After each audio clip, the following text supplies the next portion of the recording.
Good evening, everybody. See a few of you already in here. Chat's going nicely. It's only showing 4 people watching. Where'd everybody go? Get this thing shared out there. Get as many people watching as you possibly can. We'll get started here in just a couple minutes. Stand by.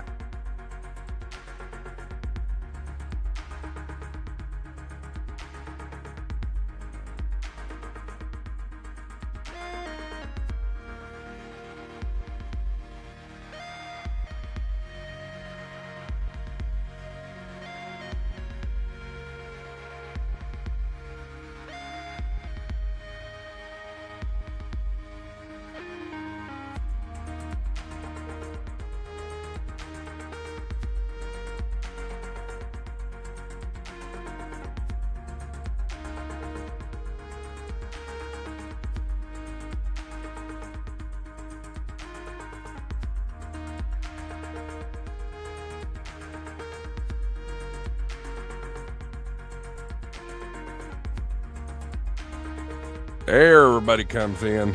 Everybody's starting to slowly trickle in. Again, hit the share button down below. Let's bring some folks in here. Get ready to get started. You know what? We got enough of a crowd. Let's just go ahead and light this candle, shall we?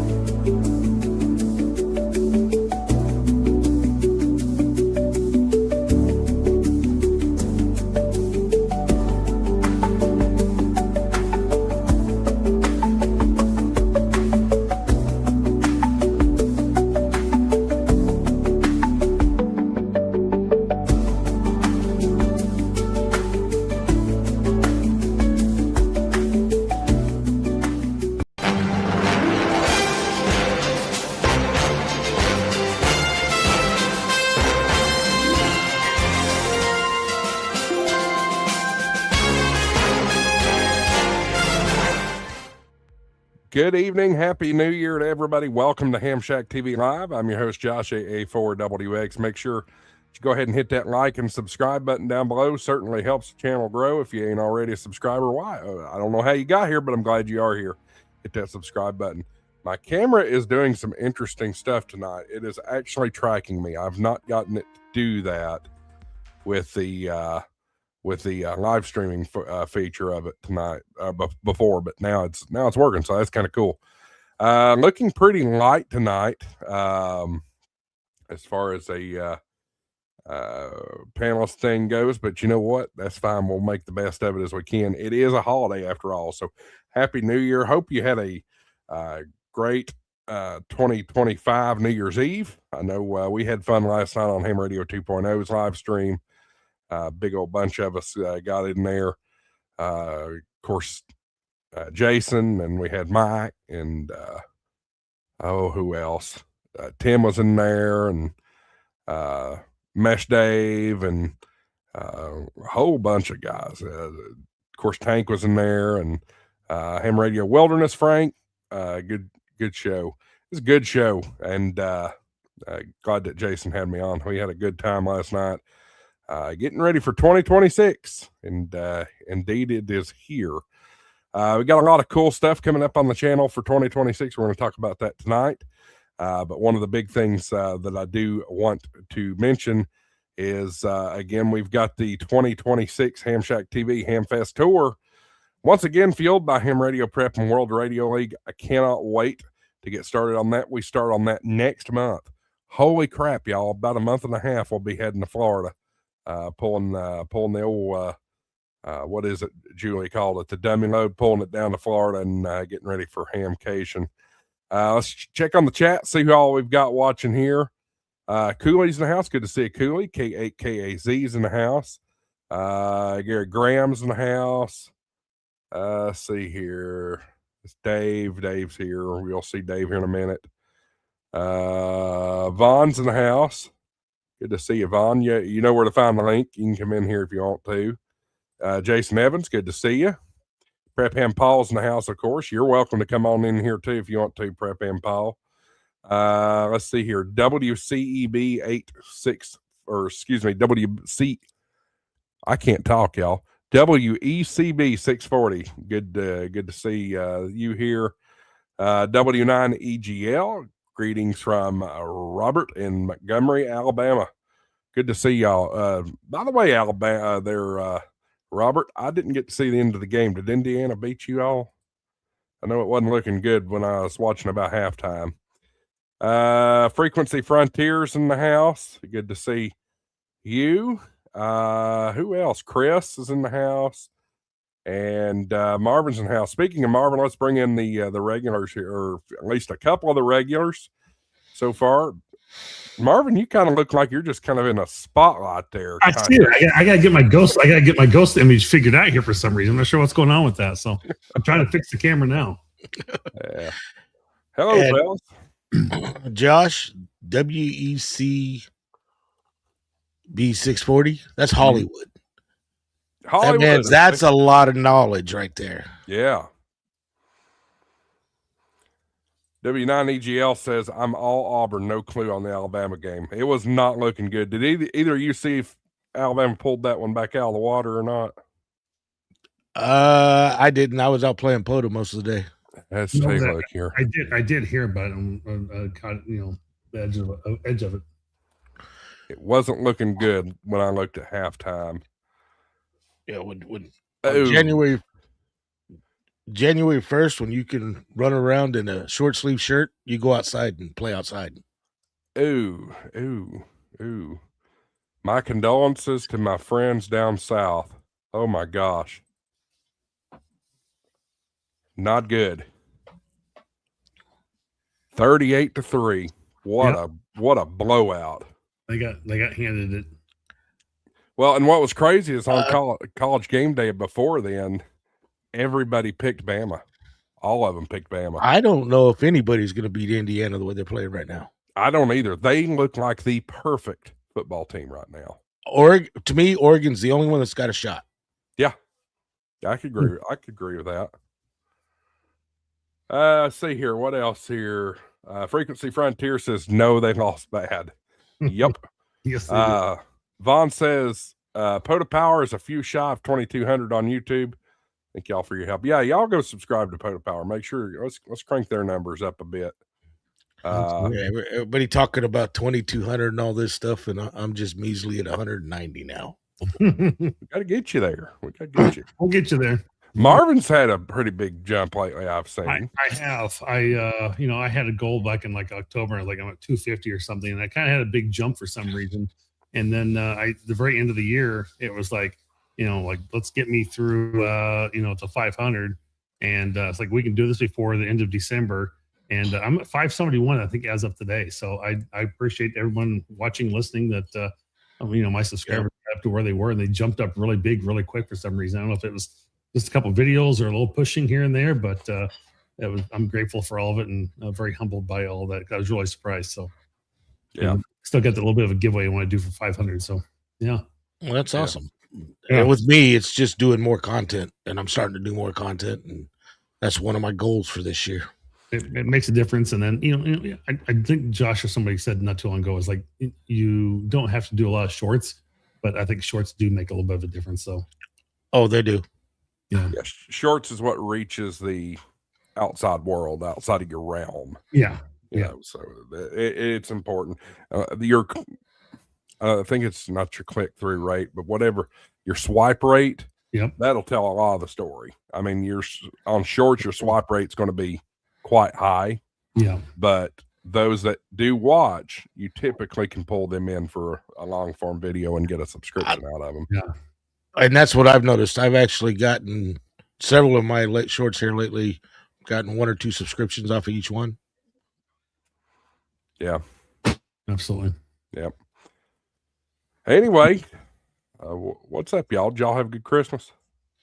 We did. My wife and I and Otto, my dog, all traveled to Kansas City, and we spent some time with my brother, my sister, and my mom's parents, and it was good to see one of my cousins as well. And I haven't really been with them together with family for many years, and so it was kind of cool to just things didn't work out. We've always been traveling or working, or we've been in the middle of moving once or twice. My parents were moving, I think, last year, and so it's just always kind of goofy stuff going on. So it was good to spend time Christmas and with them and everything. But I thought today my mom called me and just seeing how things are going, and My sister apparently has like this Aden virus or whatever, adenovirus, and it's pretty serious. It's kind of like a flu and COVID combo of some sort. So, but she's getting better. She's recovering from that, and luckily I've not picked up that myself, which is good. So spending time with them over Christmas, but it was good. We got to spend some time with New Year's with my wife's family yesterday. I smoked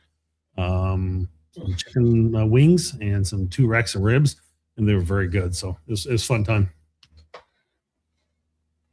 That's cool. And you mentioned that adenovirus. Is that okay? I don't know Yeah. how to pronounce it. So It's rough. It's rough. I've seen that before. yeah. What about you, Dave? Yeah, we had a good Christmas. My youngest one came down, spent the day with us on Christmas Day. Went out and played with the G106 a little bit outside, and got my youngest daughter actually asking questions about ham radio. So now I can't wait for her to come back down and see if we can get her to work on at least getting her tech. And then Saturday after Christmas, my middle daughter and my 2 oldest grandbabies and her husband, they came down. So yeah, it was a good Christmas. Did anybody get anything good? Well, I guess you could say it was a Christmas present, even though I won it on Ham Radio Crash Course. Oh, But the G106, it showed up right before Christmas. It's not working well with my background being removed, right. but it showed up right before Christmas. So yeah, I'd consider it a Christmas present. I didn't have anything ham radio related for Christmas this year. Had everything I needed, and my biggest thing was my wife came in from Massachusetts right prior to Christmas, so that was kind of nice to have. And then I was able to also ascertain a job fitting background here, so that was my 2 big things that I was kind of hoping and wishing for, and worked out good. So yeah, I meant to ask you about that. Yeah. You got the job worked out? I think so. Like I said, just pending background, and should have more information on Monday about it. But 'cause everybody's kind of gone through the Christmas holiday. But looking forward to that, knowing a little bit more on Monday in regards to that, and seeing how things go. So yeah, that was my. If there was one thing I could have had for Christmas, that was going to be it. And so it came literally the day before, so it was cool. You just got to hope that they don't find that murder charge from 20 years ago. I was gonna say, did you hide that stuff good there, Marvin? Yeah, where the body said, right? Yeah, no joke. So Well, good. That's exciting. it is. Vaughn's in the chat saying that Christmas came early with the Mark II. Yeah, 100% agree with that. I love this Mark II. I haven't completed the transaction with Gigaparts yet, but I've decided I'm gonna buy it. I love this radio. It is such a step up from what Mike and them would argue as might not be called the Mark I. But if Mike's listening, he's gonna blow a gasket. Yep.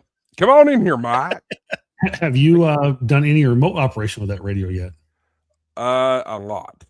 Oh, yeah. I've got it set up to where I use the application called SDR Control For ICOM, right? On for the Mac? ICOM. Yeah, I've got it both on my phone and on my computer. Yep.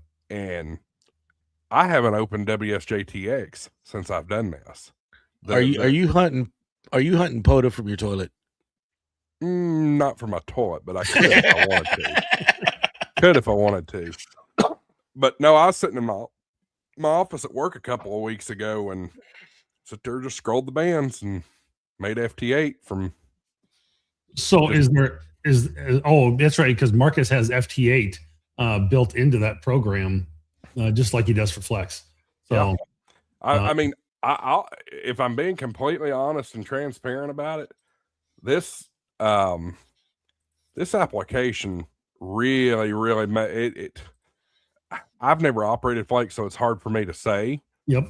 But this application really just it makes a 7300 into a Flex basically. It does. That's exactly what it's doing right there. So you're gonna see it's very similar. You got the waterfall and everything going with it, and you got your frequencies and your settings and changes, which is really cool.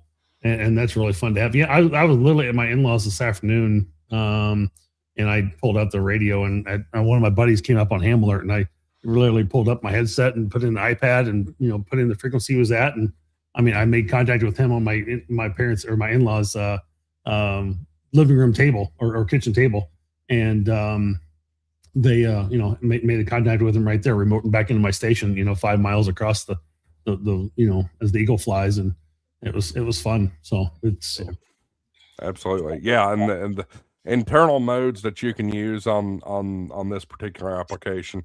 I've never heard of HF fax, but apparently you can send a fax with it. Ready? So HF fax what a lot of people who does, I'm not wholly 100% on it, but if you have if you're out doing ships or you're near the coast, you can get your weather reports via HF fax. I see the high pressure symbol up there. Oh, y'all aren't seeing what I'm showing. Try that again. Entire screen. There we go. I was wondering if you have the other tools you can see on there as well. Does he have SSTV or anything on there too? Yeah. HF fax, Ready, PSK, APRS, SSTV, and FT8. But then you go that's just under the modes.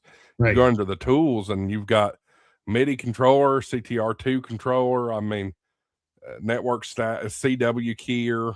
That's exactly the same as it is for flexing. I mean, that's almost to a T, my friend. I mean, here's the deal, guys. You don't have to spend $5,000-$6,000 on a flex now. You can get to 7,300, then spend you $88 and get this app, and you're rocking. $88. I got robbed. That's $99 for me. Yeah, it was $88 in the Apple App Store. Nice. Yeah, but it'd be a lot more than $88 for me because I don't own an Apple. Now I have a question. If you go to Window or View, is there PT? Go to View. There is PT there. Now, how are you doing PTT when you are on your laptop or iPad or phone? You just have a little button you're pushing, or what do you do? That button right there. Oh, so it's already built into that. Okay. It is, but you can do a PTT and it gives you a separate window button. That's what I've got. Okay, exactly. I'm sure I could probably set up a hotkey somewhere to do that, or even buy a foot pedal or something like that. But so this is what I'm wondering. I would love for you to try it, and maybe I can send it to you or so whatever. And I did a video on this a couple weeks ago. So if you want to know more about this operation a little bit, because I know it's not really the topic of the show tonight, but this intrigues me because I literally talked about this. Like if you have the new 7300 Mark II and you can do a remote operation with it, you may need this key to do it. It's called the Heli key by Halibut Electronics. And it's a little 1/8 inch, my gosh, 1/8 inch to USB-C connection, and you can literally plug a foot pedal into that, and then go into plug that into the back of your computer, and you can use your foot pedal as your PTT then for the radio. That's it right there. Yeah. It's on back order. Yeah, it's been on back order for a couple of weeks now. Even when I put it out there, it's been on back order. So, but that key right there should be able to allow you to do it on a Mac and make your contacts doing a foot pedal. And then you can either use I'm using my same mic I've used here that's connected to my computer for when I'm here at the desk. But if I'm out and about and remote, I've got like a little headset I can put on, and or I just use the microphone from the iPad itself or something, and I will use that as well. So, yeah. So it's cool. One thing that I have found that I really love about this, and now people fuss at me and probably unsubscribe for this, but I love the CW features that this has on it, because in full transparency, everybody knows I don't know CW, right? But I am not afraid to use the CW decoder and then send CW using keyboard. Yeah, I love it. I'm not afraid to do it. It keeps me into that's not what I wanted. Where is it at? Yeah, I've not played with the CW thing at all, even on my own radio. The CW sender, go back to modes. That's decoder. Yeah, that's the see what you see on the screen here. That's exactly. CW keyer maybe. Oh yeah, that's where I was, but that's not right. Yeah, but is that using the actual 7300 decoder, or is that software decoder? No, this is software decoder. In my experience, well, let's side by side. Ask Carlos, because our Carlos is really loving the decoder on the 7300 Mark II. Let's side by side see how it works. Boy, my camera got all messed up. I'll fix it in just a second. But let me add that to the stage here. Let's see if we can hone in. Oh yeah, see if we can see how good it is. Where'd it go? Oh, maybe right there could be one. Oh, they're keying really slow. Yeah. That ain't CW.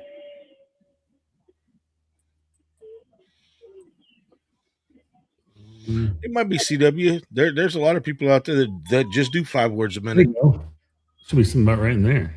That's FT8. That's FT8. I see where you're at now. See, my screen's a little blurry. I'm looking at your numbers, so that's what I was trying to see where it was at. Yeah, oh yeah, definitely. You can see the decoding. You can see the waterfall. All right, so directly below me, you see the screen from the ICOM. So that'll be the decode there. And then this is the software decode. Very, very slow.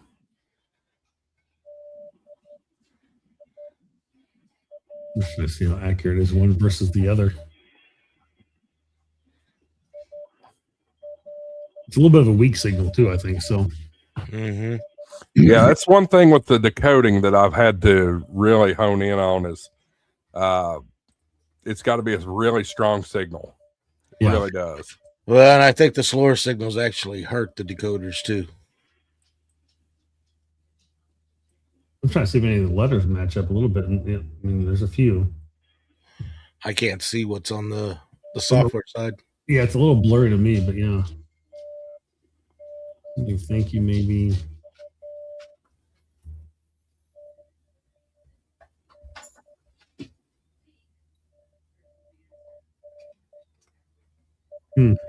KB9.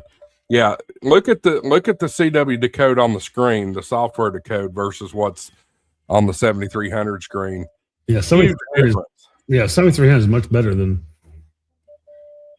KA3 AUD. Yeah, and that's not getting it at all over here. No. Let me turn up the squelch a little bit. Hey, Paul. Yeah, on the 101 and the FTDX10. But everybody I've talked to that's using that new Mark II said with the auto, if it's up around 23 words a minute or faster, it's really decoding well. That's faster. Let's sit with S for a minute and see what this is doing. Maybe it's like a blur because I don't have my glasses on. Oh, there's a ton right in here.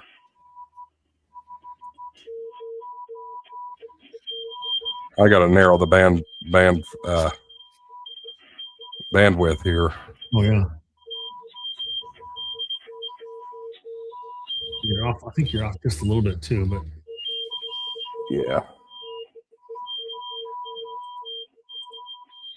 Why is that not narrowing?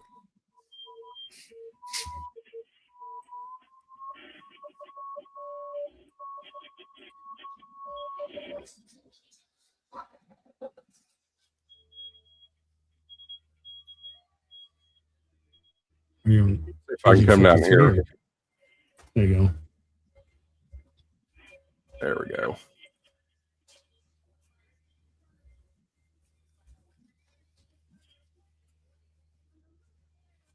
I don't know what it's trying to decode in the software now.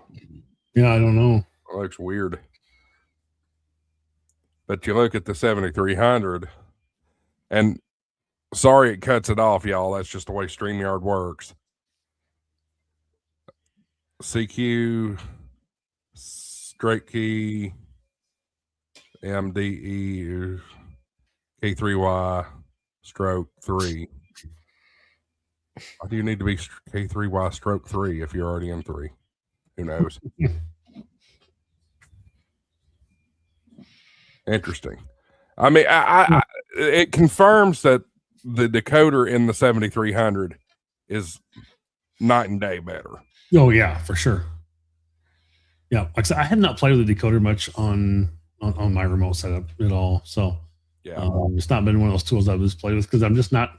I'd love to do more CW, but I just never got into it. Unfortunately, I started taking. I'm a life member of LICW, which is they're a great group for Long Island CW. Of course, they're a great group overall. But I just need to spend more time doing CW, and it's going to be that repetition that's going to get me there. So maybe one of these days I'll dive into it. You know CW, Dave?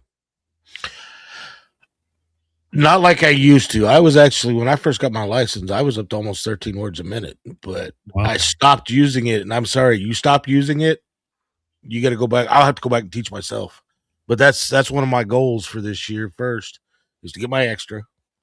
And the biggest reason I'm getting my extra, because does it really matter? No.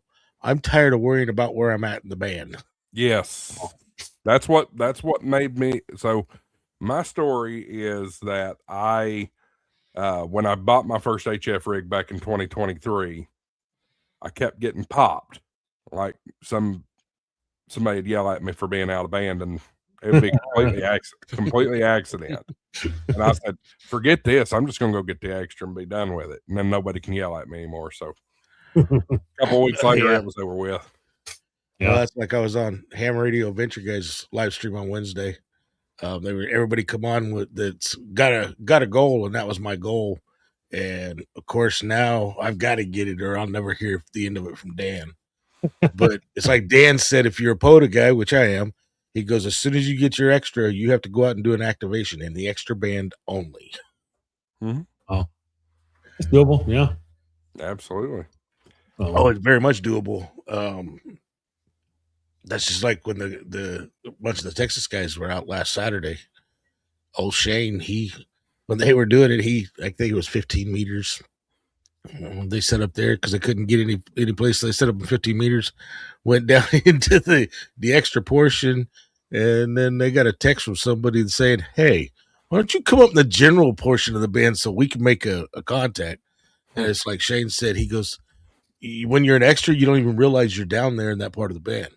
Yeah. I think Jason and Dave went on a activation this morning. They did. I was out activating, and you'll see a video on it. I actually got Dave from down there in Galveston Island, but it was funny. His call sign didn't click when I put it in my logger till he goes, "Hey, Dave, it's Dave," and I realized exactly who it was. Let's see here. Yeah, I like I said, I did a little hunting this morning, North Carolina and Ohio, and I had my buddy in Tennessee earlier. So I was hoping maybe get out myself and do a New Year's Day activation, but just didn't have enough time today. So yeah. N1 XWS Ham Radio Clubhouse does a extra by April challenge. That reminds me, we have a challenge going on this channel. We do. Yep. And he's not here. Yeah. He's not here. But see, he there's a good possibility he will beat me.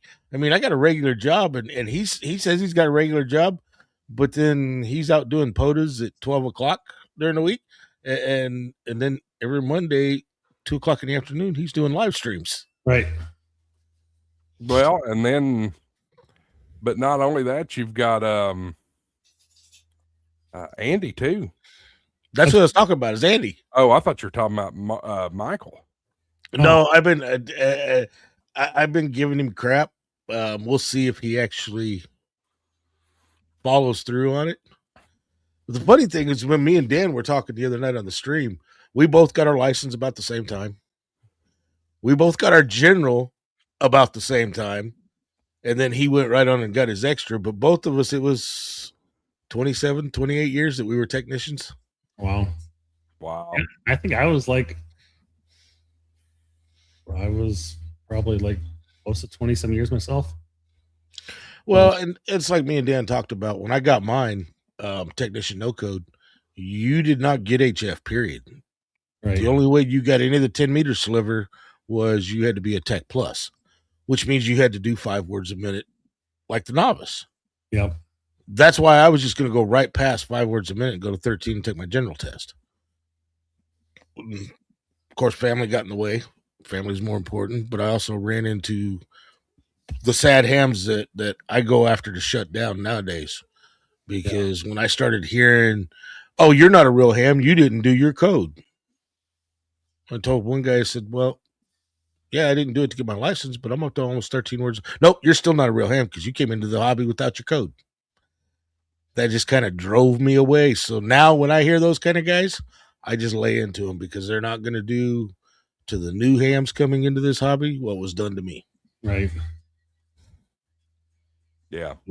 There's a that also kind of it's been interesting. I don't know if you fellas saw the video I posted last night, not the live stream. I actually posted another video. I got an email from a viewer that was asking, what my take is on whether the licensing structure needs to be revamped and reevaluating. He made a lot of good points, and what's been fun today is to watch the comment section on that particular one.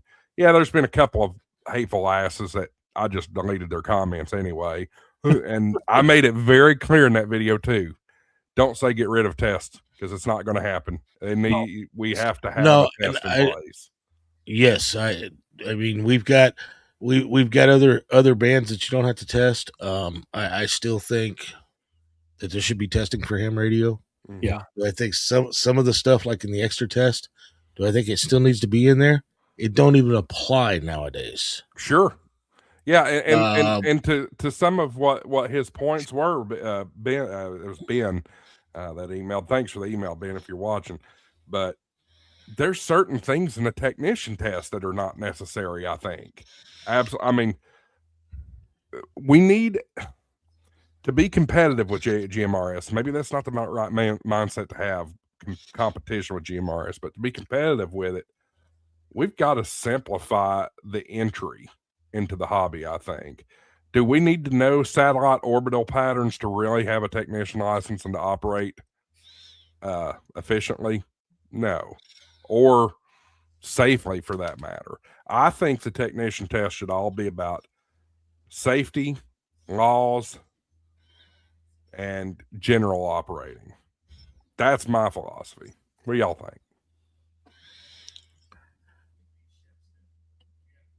I don't know. That's a hard one.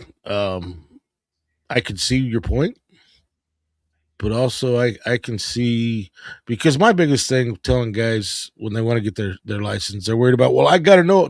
No. I'm sorry. Study for the test, memorize the test. You're not going to learn until you start doing it anyways. Right. Exactly right. Period. 100%. 100% agree, Dave. That's why I think, and I can see your point, Josh, but that's why I think some of the stuff that's in the extra test, some of that equipment's not even around anymore, and those questions are still in there. Sure. That they want to utilize. And I know there's some people out there that think everything has to be, oh no, we've got to have them building, we got to have them doing that. My view on that, Josh. If you want to be an appliance operator, as long as you're doing it legal and you're having fun, enjoy the hobby. Mm-hmm. We cannot tell these people what is ham radio and what not to do in ham radio, because there's too much stuff to do in ham radio. Right. Oh yeah. I mean, take your picks, but I guess I see it both. I can see it both ways. Mm-hmm. And I'm going to make the argument that having some understanding of basic electronics, knowing what a resistor, a capacitor, an OR gate or NOR gate, some of those things, and understanding you're not maybe become an electronic engineer out of it, but you're having a basic understanding of how things operate so you can be a better operator. I think that plays a big part into it. So if you understand, if you're going to go out and do satellites, because you have the privilege as a 2 meter privilege to operate satellites, and you're going to go out and operate satellites as a technician, understanding the orbit of the satellite, of how it's evolving and rotating, and maybe the speed of like ISS, and knowing a little bit about Doppler shift, I didn't learn those things necessarily as a technician, but as I got the experience and doing more of it, I learned about it, and that's it is important for that. So at least there is those things in there to give you a initial understanding, or at least initial say, hey, you know what? I think I remember something about that in my technician license. Let me go back and read a little bit more about that and figure that out, because like I'm not sure why I'm not getting this. It's nice to have the mentors, but I never grew up with an Elmer, so. I've had to literally spoon feed this and learn this all on my own. And so, it's only been maybe the last 5-6 years I've had some people around that can help me out with some of those things and learn it, because I just, it's like going to college professor and, going to college and, it's like, well, the professor says, I'm not going to sit here and teach you. Here's a book.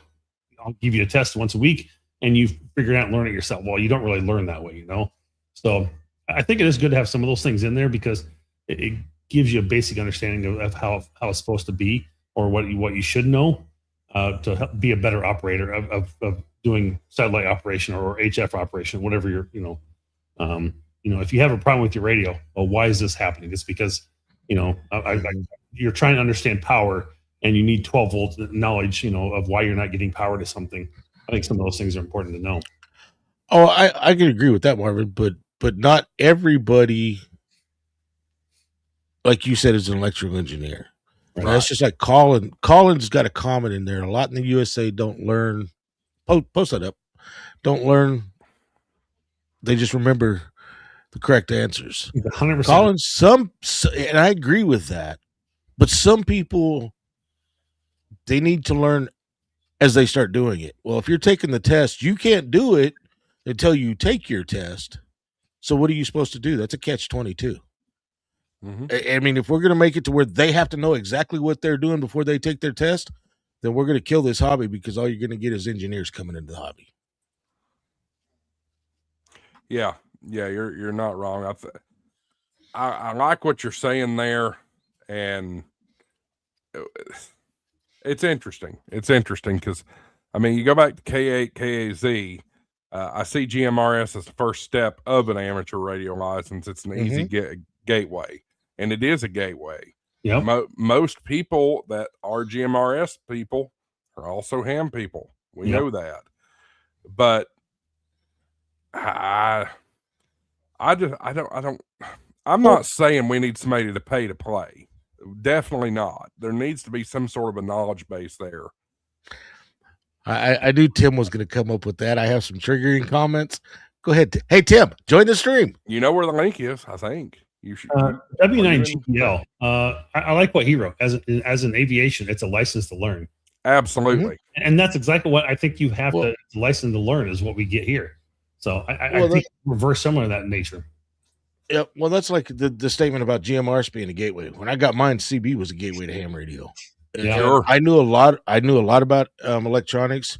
I'm one that, I mean, I don't necessarily have the steady hands to do the stuff I used to do, but I used to get into doing all that stuff, tearing radios completely apart, completely recapping radios, doing all that stuff. Not everybody, and I don't want people. I don't want people to think that I'm saying let's just bring in a person that'll grab a mic and just talk on the radio. I agree with you, Marvin. They need to understand. And what I do with a lot of those guys is I'll teach them like how to build an antenna. It's pretty amazing to watch the face of a new ham when they build a wire antenna. They make a contact halfway around the world, and they look at that and go, "Hey, wait, I built that." Right. But we can't think that they have to be able to do that before they come into the hobby. It's our job as hams and Elmers to show them that kind of stuff, but don't force them that they have to be that. And I'm kind of like you, Marvin. I didn't really have an Elmer when I first started. KZ says, if it's a license to learn, then the test should be focused on rules, regulations, and safety. Exactly what Josh said. Yeah, that's exactly where I am on it. Yeah. And Gray Man, I sent you the link in Discord if you want to come on in here and get me triggered.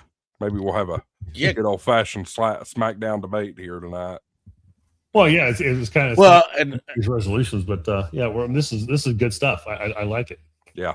Well, I think it's a conversation that needs to be had. True. Yeah. So it'll be. I know I know with Tim, he wants to see the kid and the kids. I understand getting them to do STEM stuff and stuff like that, but if we want to bring in some of the ones that are a little bit older into the hobby, the ones that have all they've ever done is play on cell phones and stuff like that, I guarantee if you go ask them what the difference is between a USB-C, a USB-A, and a USB-B, they're not going to be able to tell you that, but they'll be able to tell you how to operate that phone. What's USB-B? They're going to ask. Yep. Yeah, what's USB-B? Luckily, I may not ever. Now that I have this 7300 Mark II, I'll probably never touch a USB-B again. We'll see, but probably not. Actually, if you do that, you can have 2 network connections on that Mark II. Mm-hmm. The USB-B will work as another network connection. Well, and that's what I'm running. That's what I'm running the SDR control app with, is with the LAN. It's not being ran off of the USB-C. Oh, really? Interesting. Mm-hmm. It's 100% LAN. The hardest thing, I know we're jumping around topics. The hardest thing about this remote operation was setting up my VPN, because I didn't have one prior to that. Oh yeah. Now I have a question. Would you have to do a tier? Sorry, is it tier 2, tier 3? I'm not following. What do you mean tier 2? Tier 3? VPNs can work at different network layers. Mm-hmm. So I didn't know if it was a network layer 2 or. Are you using 0 tier? I have no idea. All I know is I'm using Tailspin. Tailscale. I mean, Tailscale. Actually, that's a decent VPN. That's a decent VPN. He's a layer 3. So, I was going to use WireGuard, but WireGuard was just not wanting to play right at all. If you're going to do WireGuard, you need to set up your own WireGuard server. Yeah. So I ultimately use ChatGPT to guide me through setting all this up, and ultimately ChatGPT said, "Forget it. Go to Tailspell." Oh, wow. Tailscale. So I on the Flex, because of SmartLink, I have to use a layer 2 VPN, so I can use OpenVPN, which does that.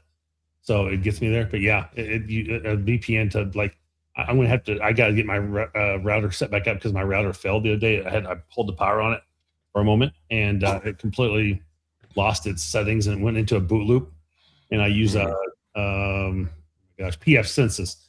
And so anyway, it lost everything. So I have to rebuild my router, and I've got part of it done already, but I haven't done it all. I went back to the ISP router for now temporarily to make it work. But it's one of those things that if I want to control my rotor, I've got to have it connected through a VPN. And the thing is, I just read the other day on the Green Heron Engineering website. So be prepared for this.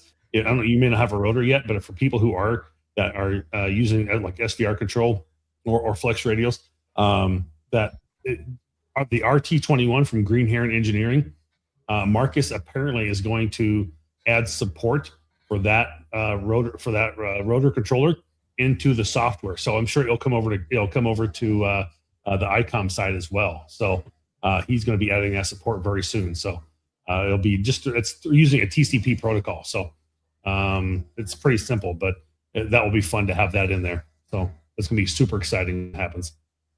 Marcus is the bomb. Yeah. He's a very smart guy. Sure. I was emailing him earlier today. He was the bomb. Well, the whole reason I asked if you were doing hunting POTA from the toilet, Josh, is because Tim said that's where he's doing it from. Damn straight. I've been doing that for a couple of years now. Shoot. Tim, I ain't gonna lie. I study for my extra, my general, and my tech from the toilet too. Oh, we all it can be done. So what are you working with, Mark? Oh, when I first I can't don't tell anybody. I got a little early access to the 7300 Mark II, and so I was trying to get that program working before it was ready to work. Although he made some not assumptions, but he might have had some behind the scenes information too. Okay. So his statement was, "Oh, great, it works. So, and then literally that morning, he sent out an email to this distribution list that the experimental settings with the 7300 was working. So nice. And he posted again today. And by the way, the Halley key does work as a PTT in here. So okay, and so does that work out well for you? I haven't tried. I mean, I've tried it just right here while I heard you talking about it. So okay, yeah, this software is exactly the same as the Smart SDR for that's what it looks like. I've not used it myself for the ICOM side, but it looks like it's exactly the same from what Josh showed earlier. So yeah, it's very cool. It's great stuff. So the interface isn't as nice as the Flexes. Yeah, but the framework of the program is exactly the same. All the functionality is exactly the same. The only thing I will tell you that I have found, Josh, and Tammy, you're probably, if you're using it too, is that if you're using his tools built in for the FT8 and FT4 modes, that when you decode, his decoding is still not as good as if you pull out WSJTX as a separate application and tie them together in your computer and use it that way as a separate application, because whatever reason, his decoding is not as good as, like, I think I worked Andy one day, he was doing FT8. I couldn't pull it up on the decoder within the software, but I pulled up WSJTX as a separate application and program. And I was able to then see him, and it pulled up and worked just fine. So I don't know. Have you experienced the same thing, Tim, or no? Somebody said that the other day. And when they said it, I'm looking at the screen and I'm decoding it -24, -25 dB. So I don't know. I haven't done anything targeted to see that. Okay. I kind of like, just for the convenience, when you're and you know this, Marvin, when you're running across the network, you don't have a direct USB connection to pass that audio back and forth. And so in the Mac world, you have to do something like loopback to create virtual. I use VB cable, but yeah, same thing. Yeah. And that, not complicated, but it can get complicated pretty quickly. Yes. And you can get into a rat's nest. One setting that doesn't have that VB cable, that virtual cable in place, you're not functioning. You're not going to get your information coming across like you should. So yes, it can be a little complicated. And I've actually, and again, a little shout out to me, I've got a video out there on how to do that on the Mac. And I probably need to go back and review it and see if it's changed it or not. But I think I'm pretty good for the most part. So yeah. So when I switched from Windows over to Mac, I went ahead and I've pretty much just exclusively used the apps inside of Marcus's programs. Okay. And that generally works fine. I honestly do probably more remote stuff on my phone away from here than I do actually here in front of the computer with the radio. Yeah, I do my iPad a lot. So yeah. I'm waiting for Andy to produce that World Radio League iPad control program for logging. Good evening, Andy. Yeah, we need to. Hey, everybody, how you doing? Good. Yeah, you and I and Tim probably need to get together, Andy, and talk about this SDR control and how to get it to interface mobilely. Yeah. With that app, because absolutely it works phenomenal with the ports, through the actual Mac app. The iOS, it has no idea what to talk to. That's the thing that's been coming up more and more lately. So maybe it's something we ought to start looking into a little more seriously. The good news is it's all API driven, and you can it will respond to cat control over the wire. So yeah, but you know what? You guys can wait for that until the desktop app does. It's coming. I'm waiting on y'all to put a countdown clock on your website, Andy. Desktop app back a little bit to work on. No, I'm kidding. Beta in January.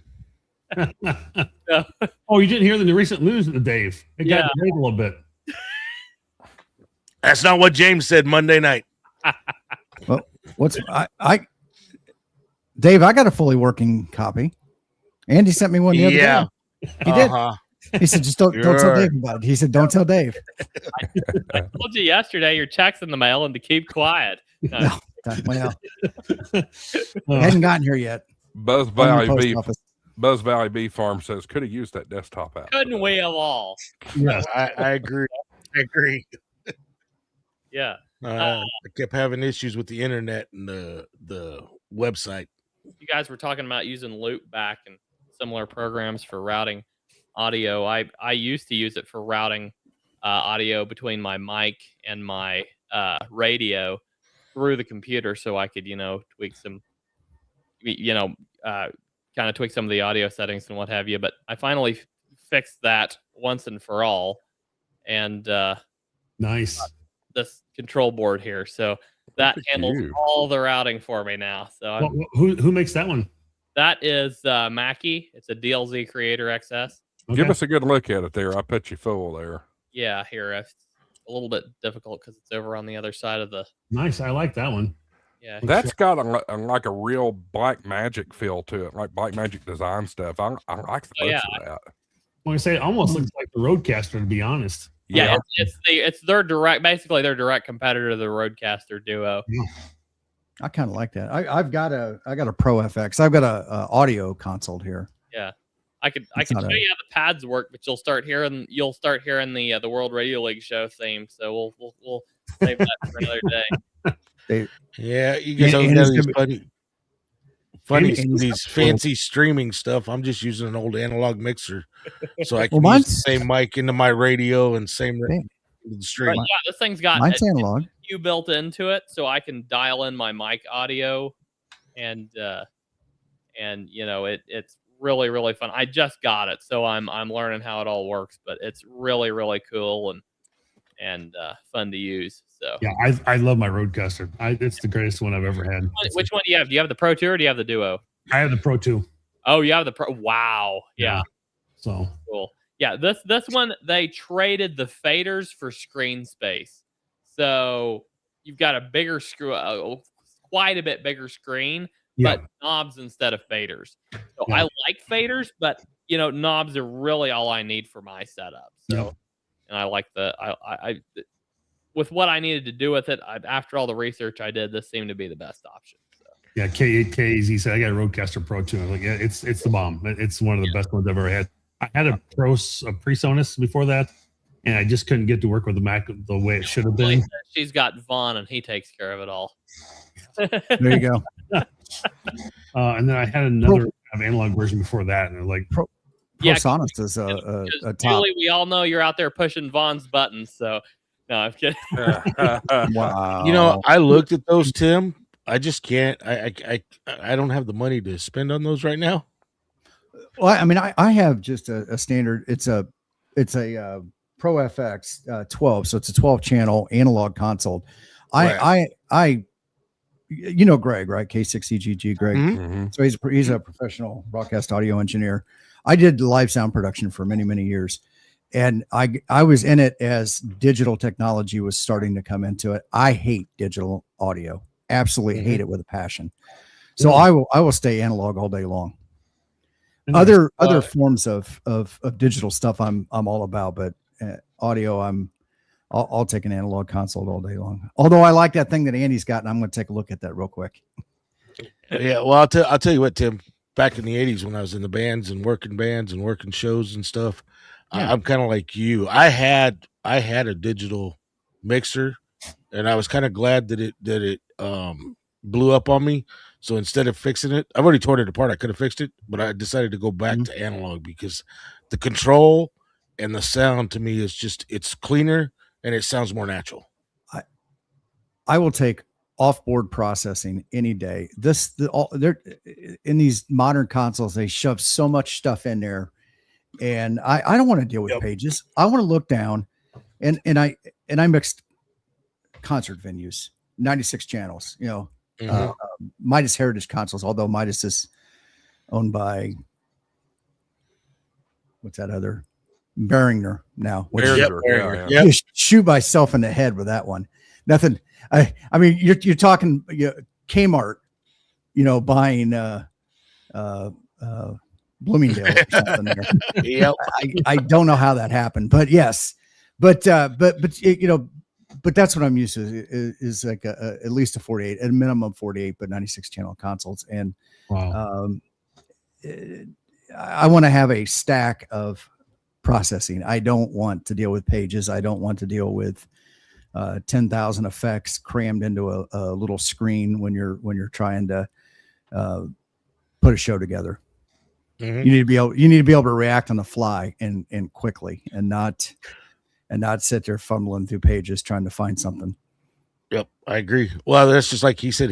Andy doesn't like faders. I preferred the sliders and the faders, and it's personal choice, but it's what I'm used to using because I can reach up. Need to go with Kinda- because I love faders so much. Right. Well, kind of like Tim was talking about. I mean, we weren't doing concert venues. We were doing clubs, so we were running minimum 24 channel mixers to mic everything up. And to control, to me, the natural sound is the way. I'm kind of like Tim. Give me a stack, and I'll build a stack. I don't want everything in one unit. Yeah, I love faders for sure, but just for the compactness and the use case, knobs was plenty for me. But I do love me some faders. Did you say the DLZ Creator is what you got? Yeah, the Creator XS. It's the Okay. Oh, the exit. Okay. Okay. Oh, I see. Yeah, the difference between the faders and the knobs. The same number of channels. This one's got. Looks like. Yeah, I think so. I can't remember exactly. But it's got like 6. So that's got 5 channels. It looks like that's got 4 mono channels, 4 stereo channels, or 3 stereo channels. Yeah. Can't remember exactly what this one's all got. Yeah, that's what it. Okay. Yeah. So it's got 5, 6, 7, 8, 9, 10 paired together in a stereo mix. Yeah, exactly. Yeah. Okay. And then yeah. Well, let's See, Before you do one thing, Josh, I want to say the one thing Tim, Yes, sir. you've probably been doing it for a while longer than Josh has with the remote operations. But one thing I wanted to note was something you'll notice when you do remote operations is the latency that happens when you go to transmit and receive sometimes. Do you experience much of that or no? So I never experienced that with the Flex. I am experiencing that with the ICOM. There is a slight delay. I need to hit the PTT button and wait a second before I start transmitting. There is a integrated delay that I've turned on that has extended that a little bit, but it's made the audio cleaner. There's not as much we'll call it PTT noise, right? Okay. That seems to have been a little cleaner. I set up a second receiver here in the house, brought everything down to like 1%, and was doing some testing of the audio and everything. Interesting. Okay. Yeah, I experience that from time to time, so I was just kind of curious when I go to transmit. I've experienced that a little bit, and I just want to let people know that is potential, something you might have happen. But I didn't know how much you had that happen on your side with Flex or the Icon now. So how much that was happening. So I'm just kind of curious. Yeah, I've noticed a little bit more with, like I said, with the Icon than I have the Flex. Okay. And I'm assuming it could be there. I'm generally on the cellular network when I'm connected, and 4G, 5G. Right. Yeah. That's all I want to say. Go ahead, Josh. So Tim, you said you had something to trigger everybody with when we were talking about licensing. Well, I want to wait for Dave to get back. I don't want him to miss out. You got his attention. He popped right back in. Yeah. That's funny. Yeah. So my general thing, and I'm not about ham radio. It sounds odd. I am about electronics, and I am about all the lessons that in life that you can learn from electronics, from how to fix things around the house all the way through. And so, for example, David mentioned the kids. It's not about getting kids. That's all about a state of mind, and that's changing the mindset of people in the hobby, much like you were talking about, right? We got to get rid of the gatekeepers. They're going to drag us down. But there is a fundamental difference between being in a mindset to do this and having somebody just, it's like, I feel like we've got a lot of people that come into the hobby that it's like their golf game, right? If they can go out and they can buy the best clubs and they can buy the best balls and they can go do whatever, Bob's your uncle. And at the end of the day, they're not necessarily getting anything out of the hobby. It's an activity, and that's fair. And that's fine. And we should have easy licenses for that. But I feel like if you want anything bad enough, you're going to work to do it. And there are plenty of opportunities to learn and to get in there. This hobby was a hobby that was created by people in their garages and their workshops that didn't know anything about electronics, didn't know anything about radio. They invented it as they go. And I don't think it's too much for us to ask that people coming into this hobby have that same kind of drive. Yes, it's an activity and it's fun to do. And I don't have problems and there's places for all that. Not gatekeeping, because Dave, I will encourage anybody to go off and do anything, because the last thing I want to hear is somebody tell me no. Because like you, I had those same people when I went around this 30 years ago. Ham curious for 30 years, right? I said that the other day. And I only stumbled back into it 12 years ago. And so I want to see people, if they want an easy button, that's GMRS. If they want to dive into it, learn it, understand it, but understanding that things that we learned, the troubleshooting, the theory, all that they can take with them and take those concepts and apply it to anything that they would do personally or professionally. There's so much more to it. I mean, I understand we need to get people in there. That's why I'm really like, I push the ARRL's Teachers Institute a lot, because that's that type of a program that I didn't have growing up. You know, I have three boys. Two of them are medically diagnosed with high functioning autism. My oldest one, prior to that being a big thing, myself, we all exhibit the same characteristics, traits, learning patterns. So I'm assuming if things were different back when I was in high school, my life and career might have been a lot different. I had to go off to the military, and I got lucky that the Navy saw my potential and knew how to train me. And I got an equivalent of a 4-year engineering degree in about 18 months.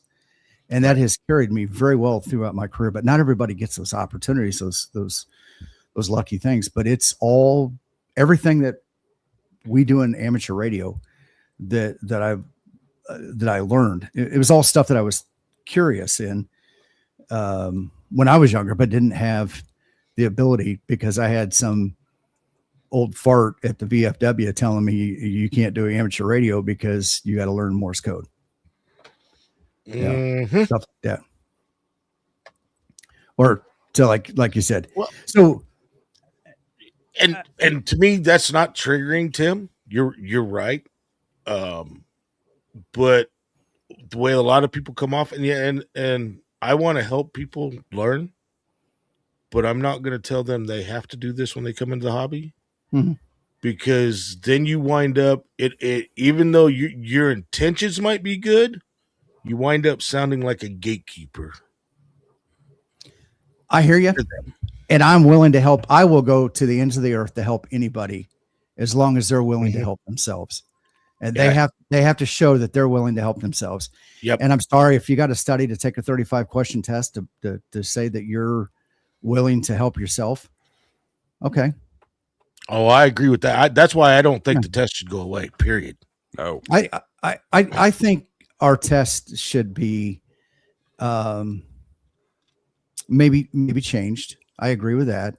I don't agree with I heard both you guys say, well, they're testing for stuff that isn't in use anymore. Well, it doesn't matter. See, that's the difference between CB radio, GMRS radio, and amateur radio. GMRS radio and CB radio are channelized services, and they tell you exactly what you can and can't do. Here, we're given a span of frequencies, option of guidelines, and they say go forth and prosper. So there's a huge difference between those two. So if you want that, so having to test on things that we may not do today or may not be commonplace doesn't mean that it can't be done. I'm not saying that things need to disappear, but there's some of the things that are in tests that equipment's not even around anymore. And so that's what I'm talking about. I don't think it should be dumbed down. I don't think any of the levels should be dumbed down. I mean, the technician test is way easier than when I first took mine 32 years ago. I've heard that a lot. I've heard a lot of people talking about that lately. So I don't think it should be dumbed down anymore. But I do think there are some things that not because of the new SDR radios and stuff like that. There's some in the questions that those things don't even exist anymore. That's what I'm talking about. There's some things, and I'd have to go back and look at it. I've got a note. I'll tell you this right now. I'll tell you. No, TNCs are still used. Well, they're only used because TO is temporary offline, not tortoise overland.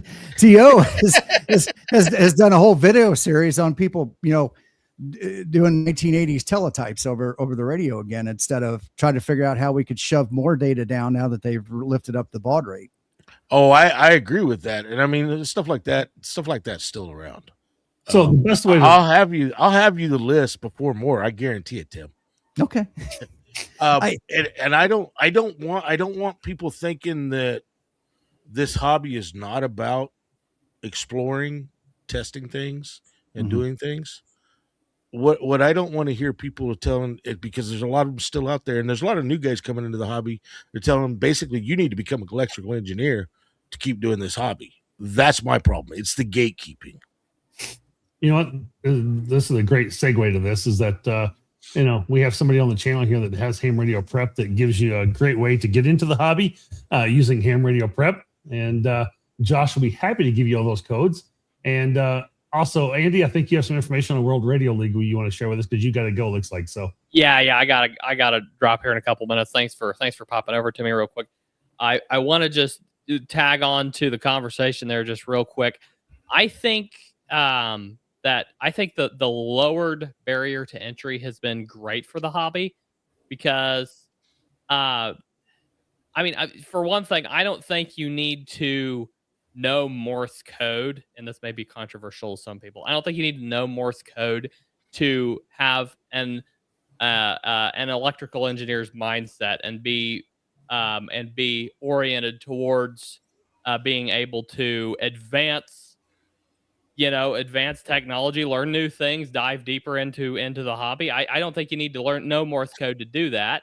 On the other side, I don't think you need to be an electrical engineer necessarily to know Morse code and expand that. Like Forrest KI7 QCF, great example. He's new into the hobby, and he's expanding Morse code like crazy. It's really cool to see.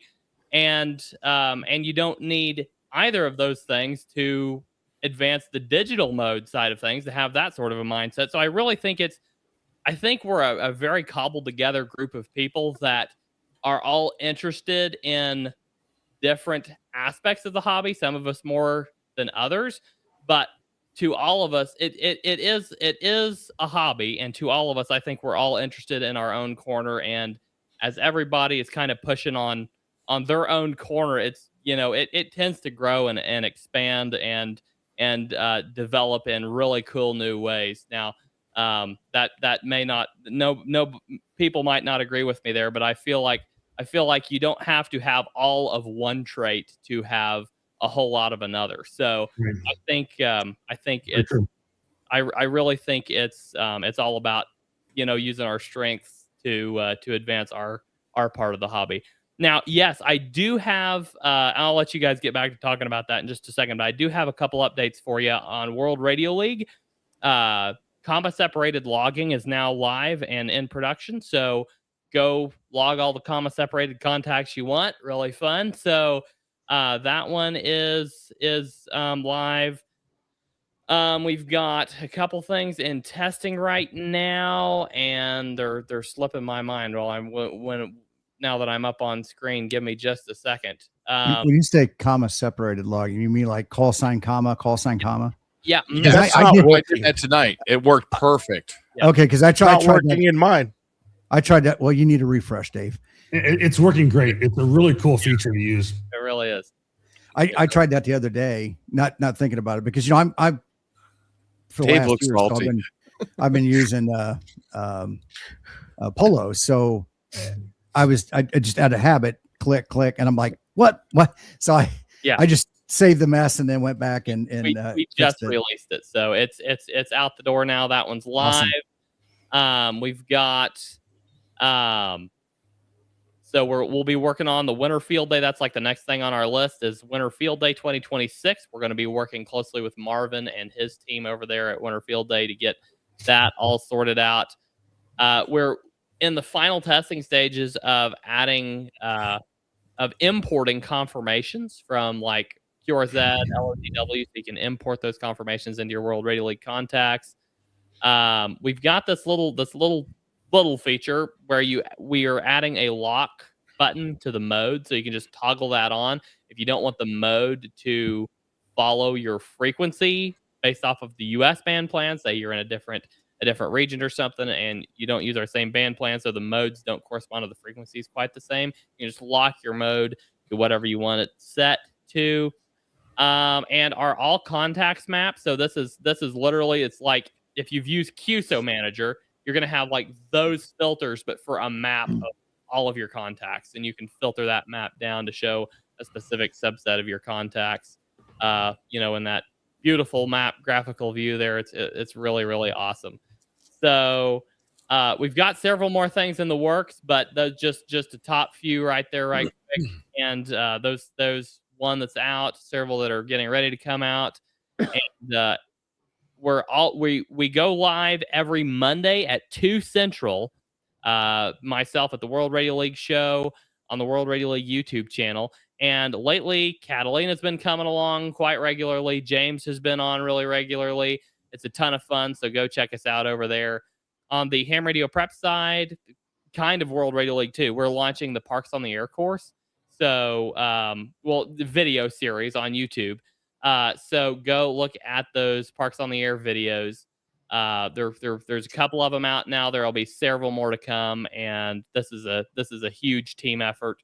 Myself and Jim and James, you'll see all three of us in that course, and there's a lot of the rest of the team is working on things behind the scenes. So yeah, that's the updates from our side. 2025 was an awesome year. We're looking for 2026 to be even better and more exciting as the year progresses. And yes, we can't wait to get the desktop app out the door. We're very excited about that. And we're going to start the World Radio League year off right next Monday, talking about Winter Field Day with Andy. So I'll be on there with his live stream. First episode of the World Radio League show 2026. Absolutely. Will include Marvin. Yeah, absolutely. So let's go. Looking forward to it. Next week.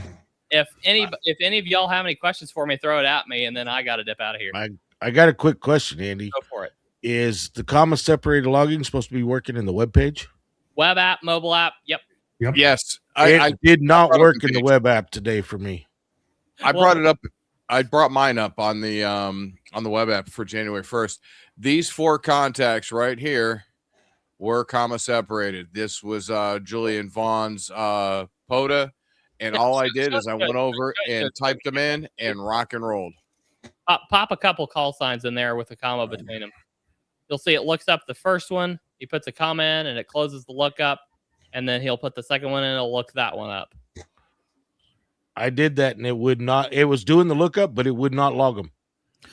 Yeah, so that's the problem I had when I tried that the other day. I got that behavior. Yep. Where all 4 or 3 or 4 of the contacts got listed, looked up individually, but when I went to commit the log, it or Tim, the what entry, it browser wouldn't were do you it. using?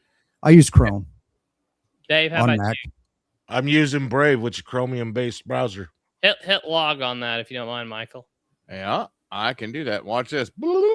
Now I'm gonna have to erase the stupid What- things, but What browser are you using, Michael? I use Chrome on this. Mac or Windows. I'm on Windows. Windows. Okay.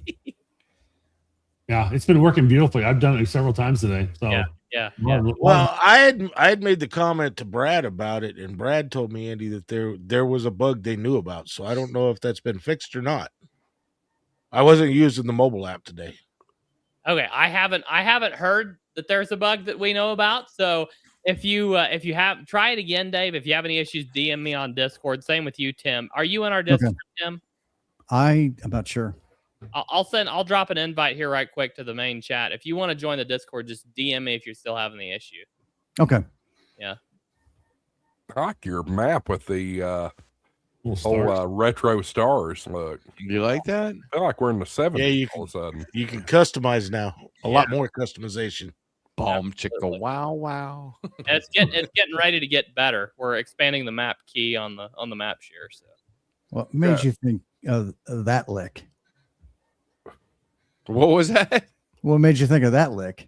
He said the 70s, man. Oh, okay. All right. Just asking. All right. Asking Hey, for a Tim. friend. Hey, grab Tim. grab some of the Most of comments the- here.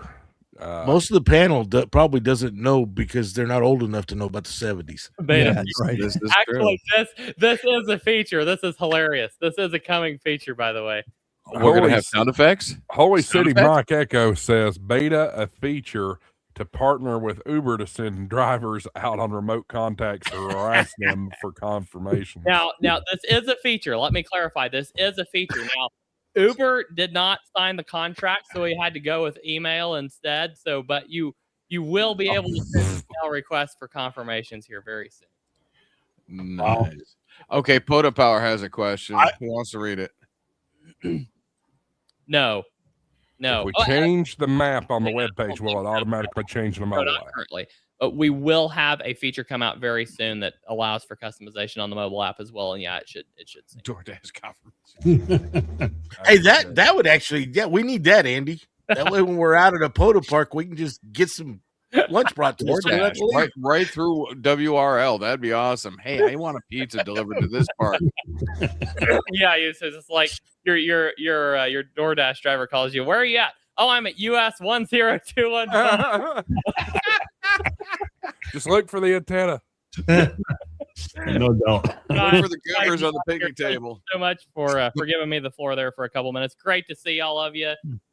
Michael, Tim, Marvin, Dave, Josh, you guys have a great week, and we'll hopefully catch you next Thursday. And come see me at the World Radio League show on the World Radio League YouTube channel Mondays at 2 Central if you're able to. I'd love to see you there. I'm working. Some of us have to work, Andy. Yeah, some of us have to work. Andy, 2 things for you to leave. One is I sent you my email. I saw your late response today. Yeah. I'm around most of the day tomorrow. I can probably hit you up on that.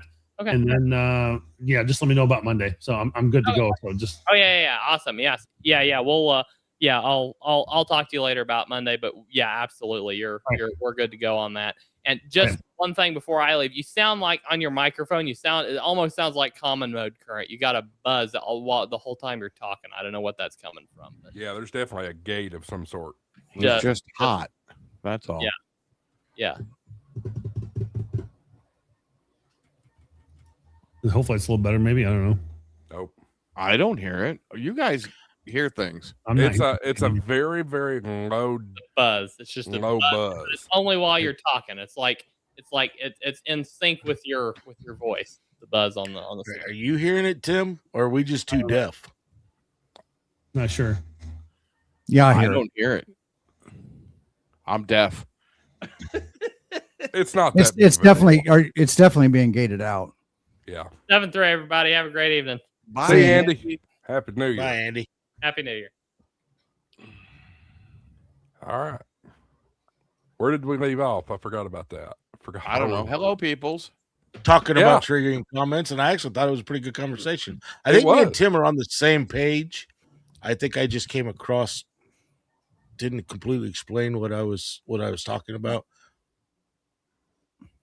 And when I said kids, Tim, I didn't talk about the kids table. I was talking about STEM with the teachers. Okay, yeah. Look at me I'm being all, but what's the word? God, I can't even think of it right now. It's one of those. I mean, I have been burning the candle. I go on vacation and I'm getting like 3 hours of sleep a night every night, staying up late, doing all these crazy ham radio things, and then getting up early and doing more crazy ham radio things. You've been on a live stream like almost every night for the past 2 Well, weeks. Yeah, I gotta raise my visibility there. but yeah, so I think it was 2:30ish, something like that. Wow. 2:45 before I went back in the house, and I was up at 7 to get up and get moving for the live stream today. I'm That talking was about just last night. oh yeah. Tonight was just totally impromptu for me. This morning, I'm sorry. So it wasn't until after we got off with Jason's stream last night that I was like, I feel like I'm going to do a live stream in the morning. Do my Sunday morning. It shocked me when I opened up my phone app, getting stuff gathered up for a POTA, and all of a sudden saw you were live. Yeah. Yeah, I gathered up this morning for a POTA for 10 o'clock, and I was going to go live until I got out to the park and saw that I had no coverage. I was like, yeah, that's not going to work. I was just going to do it for grins and giggles.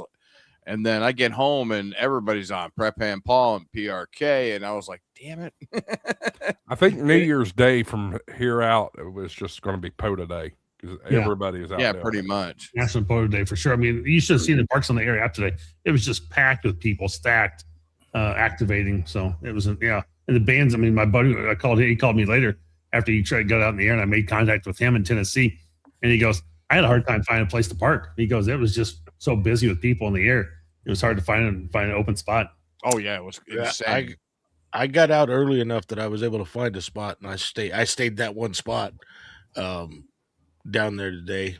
I mean, I wound up with 44 contacts. But if I'd have just been going after the numbers, I know I could have done well over 100 contacts today. But I was having too much fun. I was enjoying the day out there instead of just going after numbers. As Buzz Valley Bee Farms 2150 says, the bands were slammed. They were. I mean, my wall was just it was just stacked. So it was crazy. So I don't see how anybody functioned after last night. I was wiped after Jason's stream last night. It was late. I don't think I've been that late. Hey, Josh, you got to remember, like me and Tim, we're the generation where we went till 5 o'clock in the morning, got an hour of sleep, got up and went to work the next day. That's right. I didn't have to work. And so it begins. Money isn't everything. It's the only thing. And everyone has a price for the $1 Million Man. All right, let's. KZ, great conversation tonight. Thanks for the 5 there. So thank you. Thanks. Josh, I just sent a request to share a screen. Oh yeah, you did. There you go. That was 20 meters today. When did I send that out? Oh yeah. 12:30ish. I snapped that. And that was 20 meters. Look at all those spots. Yeah. And so CW was rocking, and the general portion of the band was busy too. Yep. So, big time. Look at the CW side, even just stacked over there. Oh yeah. Yep. Well, So, I had an interesting day on mine because I forgot my surveyor's tripod for my hex tenna. Oh. So I had to improvise, overcome, and adapt. And it actually turned out to be a pretty awesome setup. But I don't want to give too much of it away because I got a video coming. But I will say it turned in more of an NVIS setup because I was getting Illinois, Nebraska, states I don't normally get on 20 meter. But then I was also reaching out. So it was an interesting day. Yeah. Interesting. Yeah, I was kind of surprised. I was actually trying to get there was actually a young female that was on the air in Minnesota yesterday out in Worthington. And I was overshooting her, I'm sure, on 20 meters because it was just, I mean, it's the other side of, so I'm on the western side of Wisconsin, and then she was on the far western side of Minnesota. But I think I was just too close to hit her from there. But it was, bands were actually pretty decent. The last couple of days have actually been really good across the board. So, which has been impressive. So, considering how crappy they were for a while there. Well, that's like I didn't go out QRP today because of the way the bands were the last couple of days. So, I mean, I took my 6200 with me, but I took my 710 out today. I wasn't going out without out 100 watts if the bands were like they were yesterday. Yeah, no doubt. Josh, do we want to get to kind of some New Year resolutions and things about 2026? I mean, we've kind of been the topic for the night, but we've kind of been, other places, but it's all been good. This show has a miraculous way of doing that sometimes. But, no, really good conversation. So let's we talked in the past few weeks about what we were proud of for 2025. Well, 2026 is here. Let's talk about resolutions. What do you want to achieve in 2026, whether it's radio related, channel related? Let's see. Michael's already showed he wants more snow, apparently. No, that was my POTA this morning. There nice. you go. That picture. You're dedicated. That's crazy talk. That picture. No and thanks. that picture. That's crazy talk. Yeah, that was the park this morning. Yeah, but were you sitting out in it, or were you sitting in the I was vehicle? in my truck. I'm dumb, but I'm not stupid. POTA Mobile. What's that? I said POTA Mobile. Exactly. 8 TAS and an 891 for the win. Yep. Yeah, we have about 10 inches of snow sitting on the ground here too, and we keep getting snow just an inch or 2 inches every day. So it's POTA Mobile for sure. I'm not gonna go out and set up antennas in that. So it was like 23 degrees. There's no way I was gonna sit out there and throw an antenna up. Nope. Well, and that's the way it's been here recently. But today, that's the whole reason I got out and went and sat at a bench. I mean, when you can run around in short sleeve shirts down by the lake on January 1st, you better take advantage of it. yeah, that's a nice day to do it for sure. What was your high temp today? I think we got up 61. Oh, we didn't see that here. I think we got into maybe 39 or something was the top. So maybe we'll get it tomorrow. Yeah, it's one of those things. It's supposed to start warming up here, so but it's going to be mid-30s. So it's still not warming up enough to really go out and do it, but maybe provide a little bit more of an opportunity to get out a little bit more. So we'll see. I mean, I still people getting out and this stuff all the time. And of course, I shouldn't be the one to speak about that because Winter Field Day is coming around. So I hope people do get out in the cold and operate. But yeah, absolutely.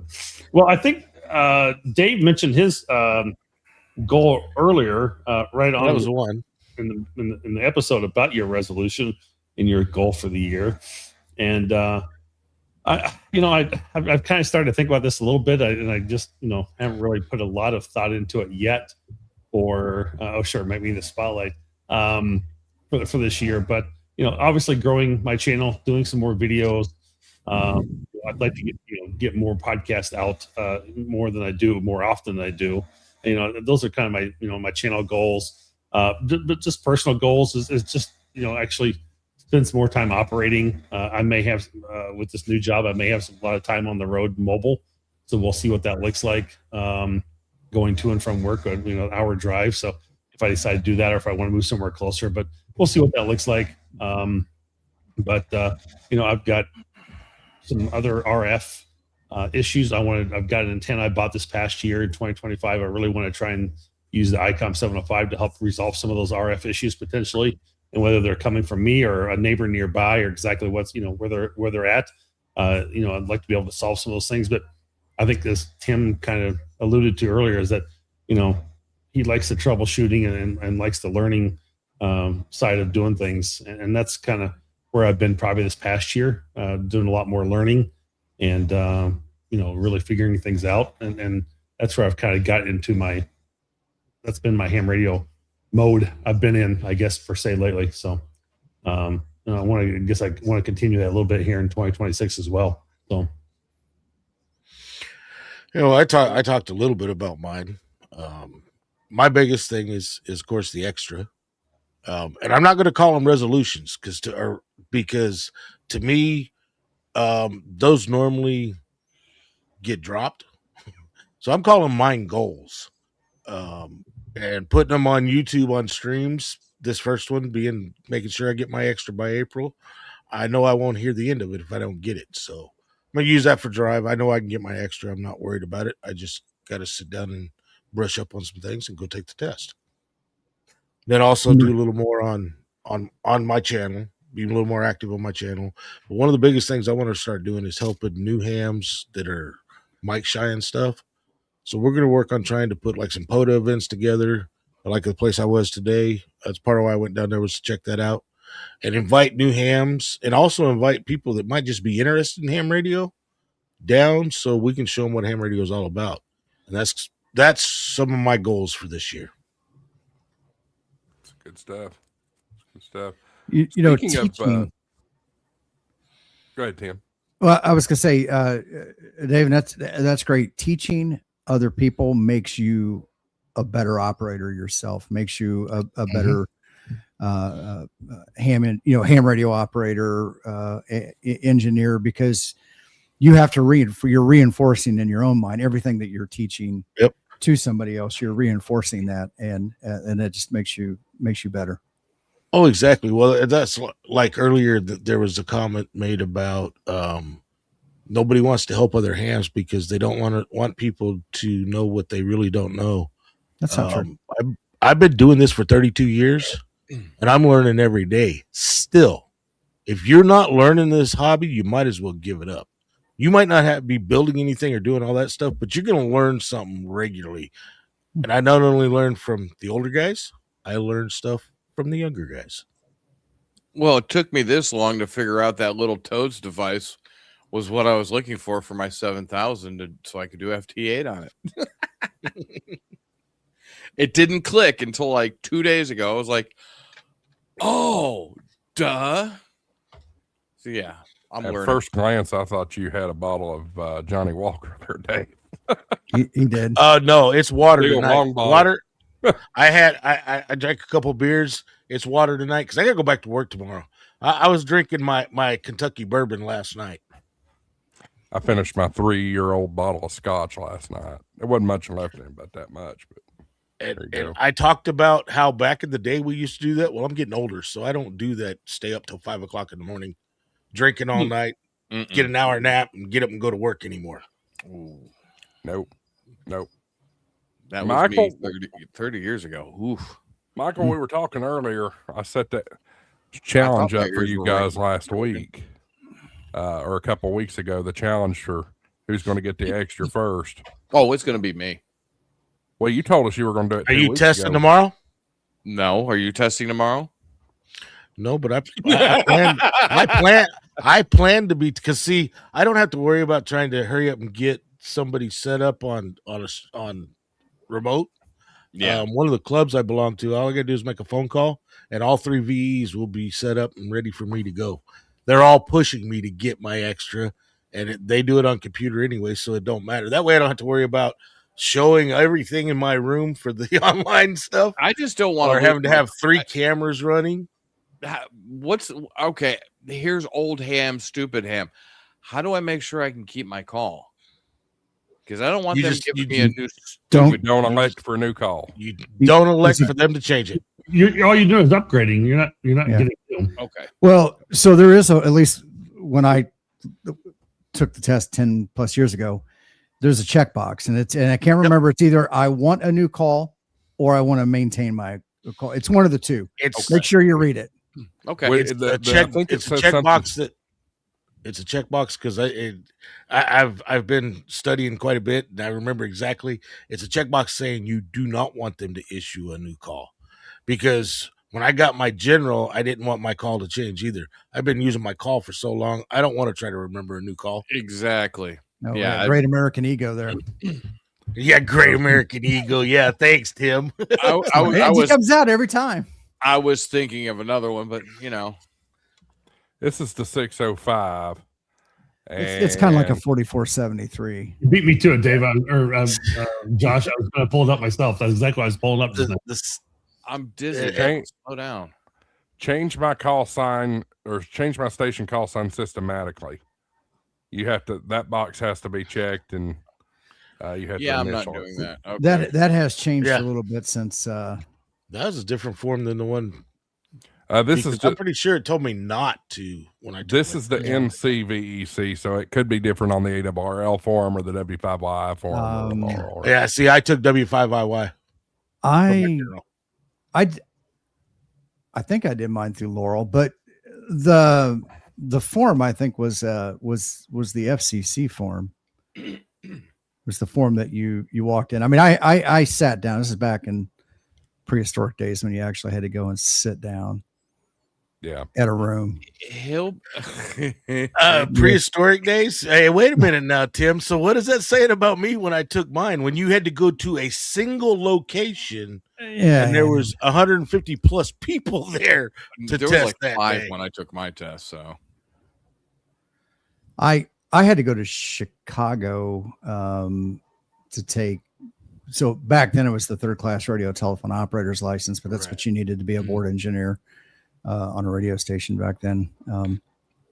But no, I mean, I did mine at the Boy Scout Center. Just went in, but I mean, it was a room full of people taking tests. You don't even have to have any kind of license to be a board op or board engineer these days. No. Just only if you're like a chief engineer or something like that. Yeah, and I think I don't think it's the same license anymore now. I don't think so either. Because it was a 3rd class for a board op, 1st class to be an engineer. If you're going to do any kind of setting changes, power readings, things like that, I think you had to have a 1st class license. Yeah, I was master control operator for WBIR TV, and I had no licenses like that. Same with radio side of things. Michael, tell us what do you got planned for this year? What's your goal? Well, I already started today. Got a new video out. It's not it's a new video for y'all, but that's one I did in the summer. It's one been kept promising that I would get out. I've got another one that probably get out in a day or two, and get out in Potamore. I got out today. I just told the wife, I said, "Hey, I'm going down to Fall River." She said, "Okay, be careful, please," and gave her a kiss. So I'm going to stop at the store and head down there. I said I should be back in about 2 hours at the most. I was home exactly in 2 hours, so she was happy. The Packy? No, the Cumberland Farms. Oh, you didn't stop at the Packy? No, I had to. I heard that term the other day. I've never heard that before. Yeah, the Packy is the package store where they because as you can tell by my accent, I am not from New England. So I had to learn the lingo a long time ago when I was growing up in upstate New York. But the Packy is the package store, which is i.e. the place where you can buy beer and alcohol. We don't have state stores here. At least in Massachusetts, we don't have a state store.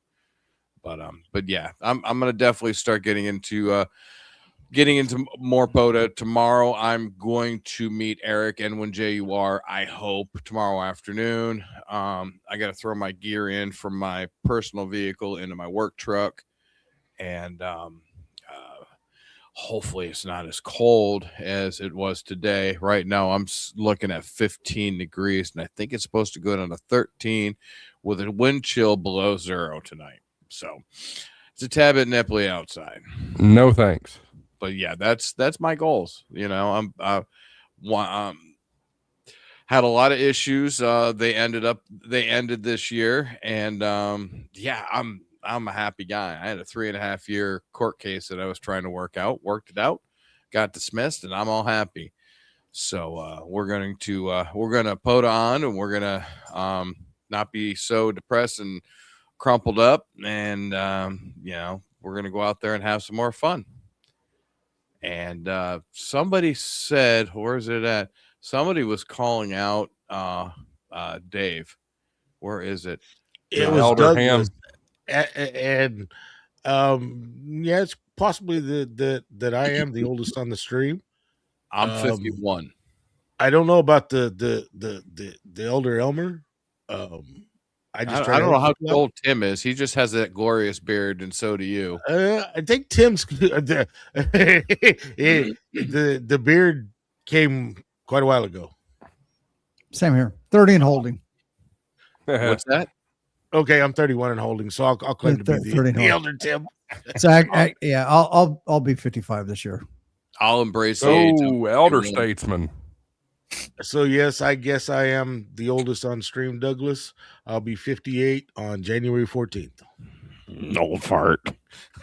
I was kind of surprised to learn last night on Jason's stream that I was the youngest of that bunch. Oh, really? Yeah. Yeah. All you got to do is get Andy on the stream, knowing nobody's going to be the youngest. No. Yeah, right. No. Good deal. Good. But speaking of Andy, that's one thing. I mean, we got to listen from a point of view from somebody, because Andy's only been a ham for a few years. Right. I was actually his first contact on VHF. Yeah. We got to hear from the aspect of the younger generation, and you could hear it in his voice how he's talking about the gatekeepers. Right. And I think Tim Josh and I had this conversation the other night. It's the newer technologies are bringing out the younger hams. We were talking about boat anchors and stuff like that. That kind of scared me when I first became a ham. It was 1992. And we had some halfway decent HF rigs, but the majority of them were what we call today boat anchors, Collins gear, Drake gear. I mean, the list goes on and on. I had an NC155 receiver was one of my first receivers. I had a Collins 75S-1 that my dad bought me when I became a ham, that we had to go and learn how to tune it and get replaced tubes and everything into it. I had a Seneca, Heathkit Seneca 6-2 transmitter. I had boat anchors, but some of those old ones, if you set them in front of some of these new hams, especially the ones where you had your transmitter and you had your receiver, and you had to tune them separately, they would just go, I'm not going to do it. Yeah. I would want to try to show them how to do it because I enjoyed learning how to work that equipment. Right. I think the best entry level HF rig, this is my opinion, is the 7200, the IC 7200, because it's a really keep it simple, stupid radio. It's not buried in menus. It's not you don't get confused by operating it. It's the perfect entry level radio HF. What, you don't think an 891's a good entry level radio? No, absolutely not. 891, no. Even a 706 Mark II G. Are you kidding me? Yeah, but the menu system is 7. I mean, there is nothing that compares, and I've got multiple Yaesus. There is nothing that compares to the 891's menu. I hate that menu system. I leave it alone. 857, 897 is just yeah, those are just as bad. The 857 is crazy, but that radio right there, the IC 7200, is not buried in memories. It is really keep it simple, stupid. You can do direct frequency input right off the front. You got a big tuning knob. You've got a volume knob. You got a squelch knob. It's all you need. It's phenomenal radio. And I wish that ICOM came out with a Mark II of that and keep it as simple as that is, but a little bit smaller, because she's not a small girl by any means. I think if you start calling that a 7200 Mark I, that would prompt ICOM to come out with a Mark II. That would also prompt I'm here and yell exactly 7300 Mark I. We'll say it 3 times. 7300 Mark I. In the 7300, great radio, but it's not an entry. There hasn't been an entry level HF rig until I got my fingers on a 7200. I was making contacts around the world from Arizona, and I love that stupid radio. And you know what? I traded it up because I went further, but it's an entry level radio without a doubt. I agree with like Poda Power and some of the others there. Chris and WAOX are talking about the 718, and I agree it's probably a really close second, or it's one of the better radios. Probably start off with really simplistic. For me, I could see that. Don't agree with at least publicly with Vaughn. You'll make his head swell, and then Julie's going to have to deal with that. Yeah, right. You'll be strutting around the house like, look at me, I'm. And the then 718 is a great radio, but it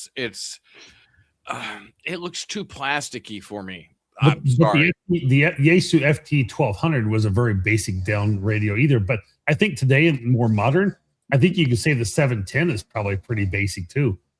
So yeah, it is, but there's still menus and bells and whistles to get into, and for some people who have no clue, it scares them. They're like, oh, I've got to do this. Oh, I really don't want to mess up the radio. What happens if I mess up the radio? What happens if I mess something up?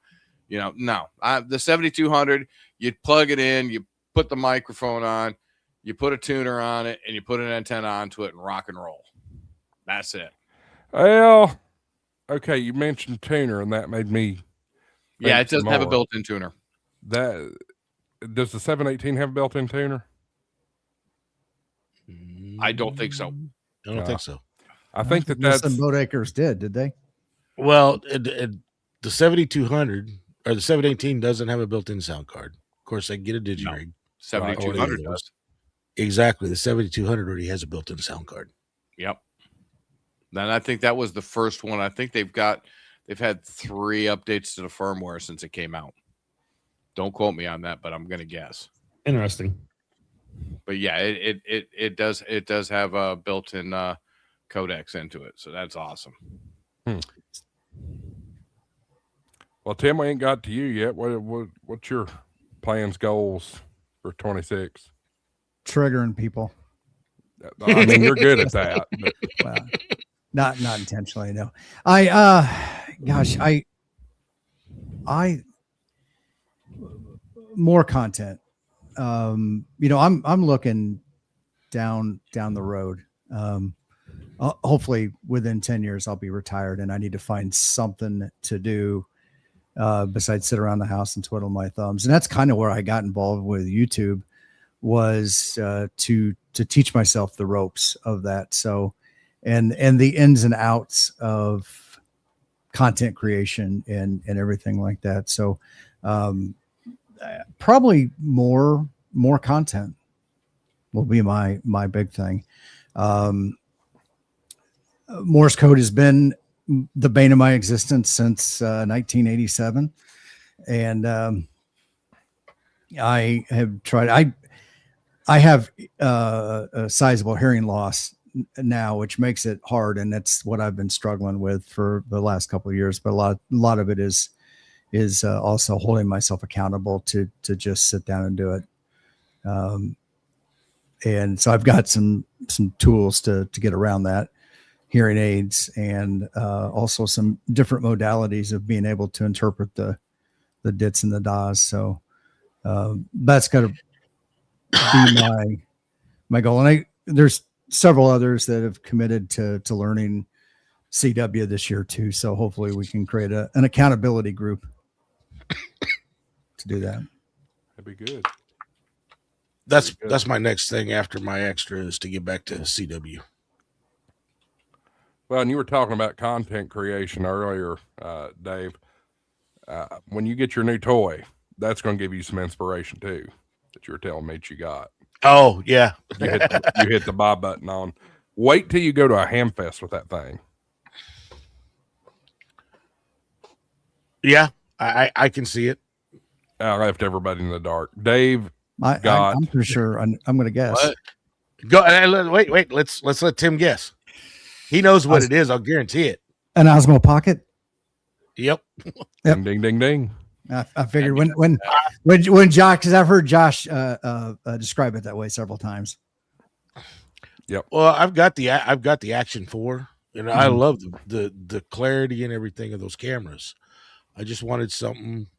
I was holding out because the 4 is supposed to be coming out, but with everything our wonderful federal government's doing with DJI, I think we're gonna have a hard time. Yeah, but that's the drones, not the camera. Oh no! No? They can anything by DJI that has radio waves. Yep. Can be included in it. So yes, they could include the cameras. And these Osmos, they have Bluetooth capability. So that's the hang up. So I figured the 3 seems to be a great camera. Bluetooth, Bluetooth is licensed. Not but frequency licensed. It might be technology licensed by it. Right. And they still have to get approval of that stuff through the different agencies before they send it in the country. I'm gonna be honest with y'all. Anything that's China built, and usually y'all smack on China all day long, but I want with DJI. I love DJI products. Anything that's China built right now, I would not count on it passing through the FCC for a while. Probably not. I'll tell you what. Everybody talks about the GoPro. GoPro still has not figured out their heating problem. And I used to have a GoPro. They still have not figured it out. DJI, with their action camera, they figured out the heating problem. I can run this thing for 2 hours straight and not have a problem with it. Ham Radio with KE0MAD says, I have a DJI drone for sale for $100,000. That's what's going to happen is there's going to be a black market of DJI drones, and you're going to get the premium out of them. What you got there, Tim? So that's a DJI Nano. Mm-hmm. And so it's an action camera, a separate screen and camera, so you can just clip this wherever, clip it on your clothing, have the viewfinder to do whatever you want. So I've got the Pocket 2, Pocket 3 actually, Pocket 3 also. Mm-hmm. There we go. But I went ahead and got this because I do a lot of I try to do a lot of two camera multi-angle stuff, and then and I still shoot with an iPhone and everything, and I like that. I like the convenience of being able to get it in. I think we were talking about that last night with being able to airdrop your video right in to your computer. A fun conversation. Yeah. Well, so I feel like we've got quite a contingency now of Mac-based amateur radio operators. We should start a special Mac-based amateur radio operator live stream. Ooh. I won't watch it.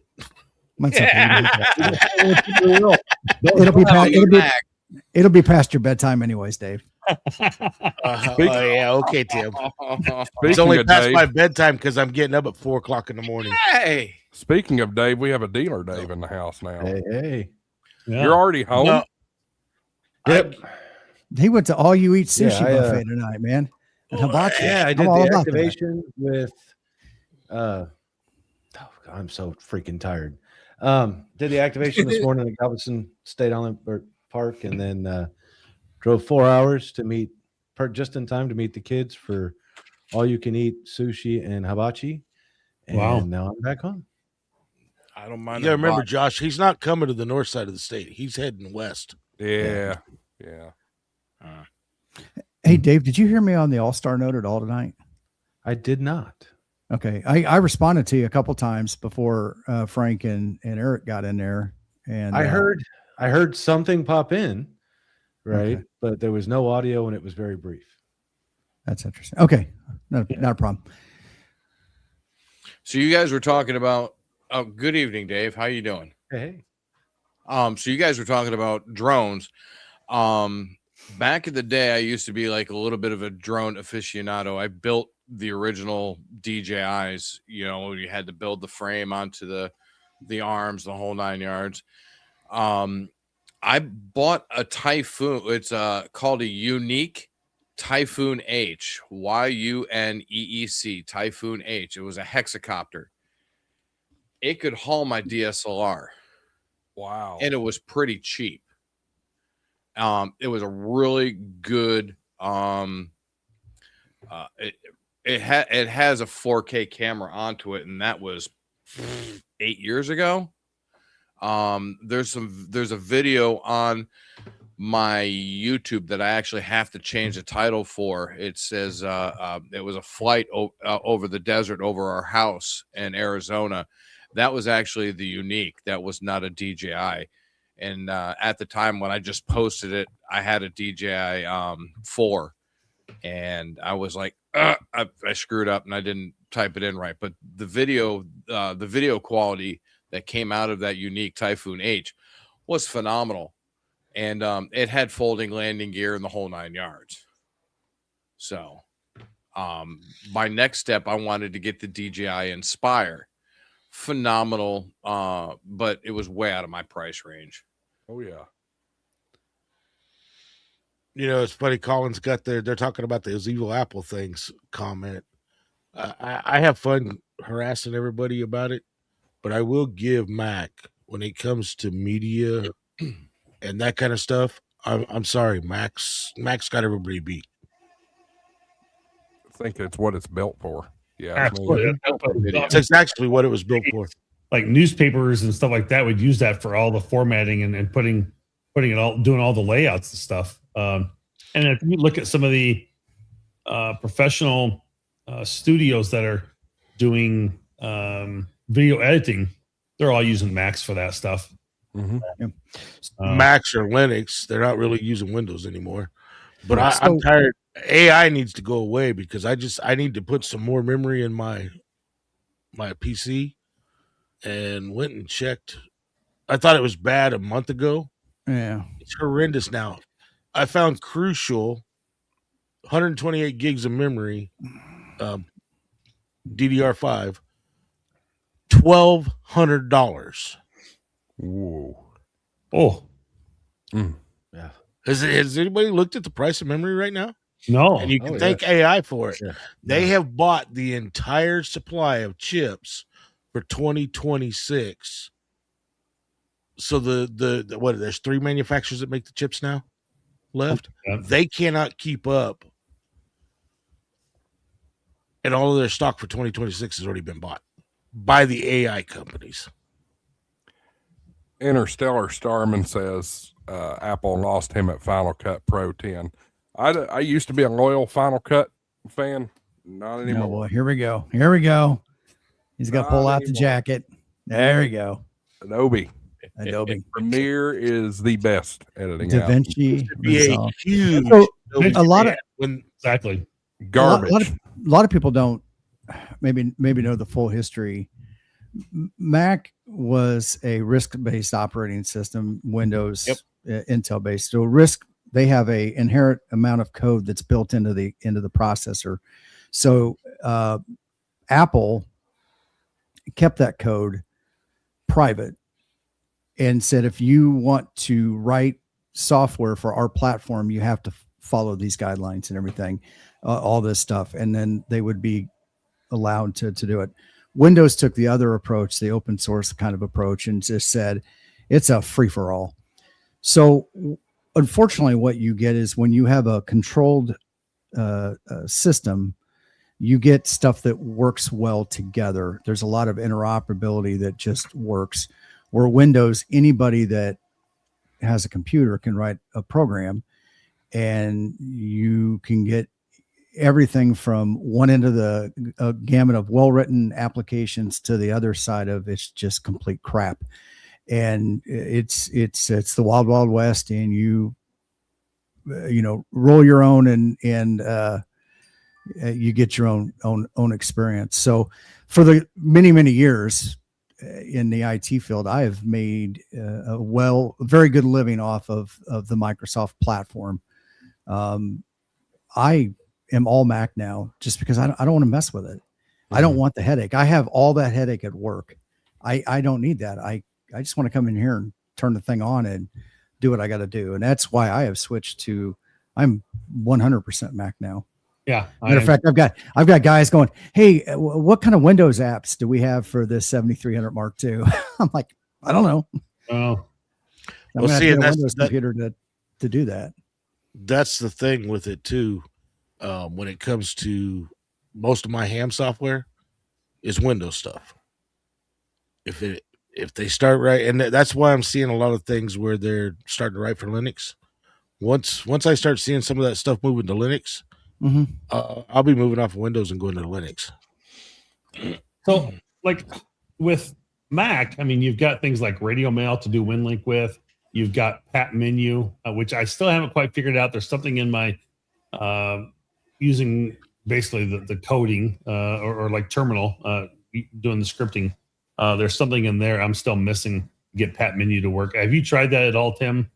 You haven't gotten that far into it? Nope, haven't gotten that far into it yet. So, but there's a lot of programs out there. There's actually called Mac Ham Radio. It's a website, machamradio.com, and you can go and get stuff for APRS. And I mean, they give you the updates for all the different logging programs and SDR controls that that Marcus writes, all the updates.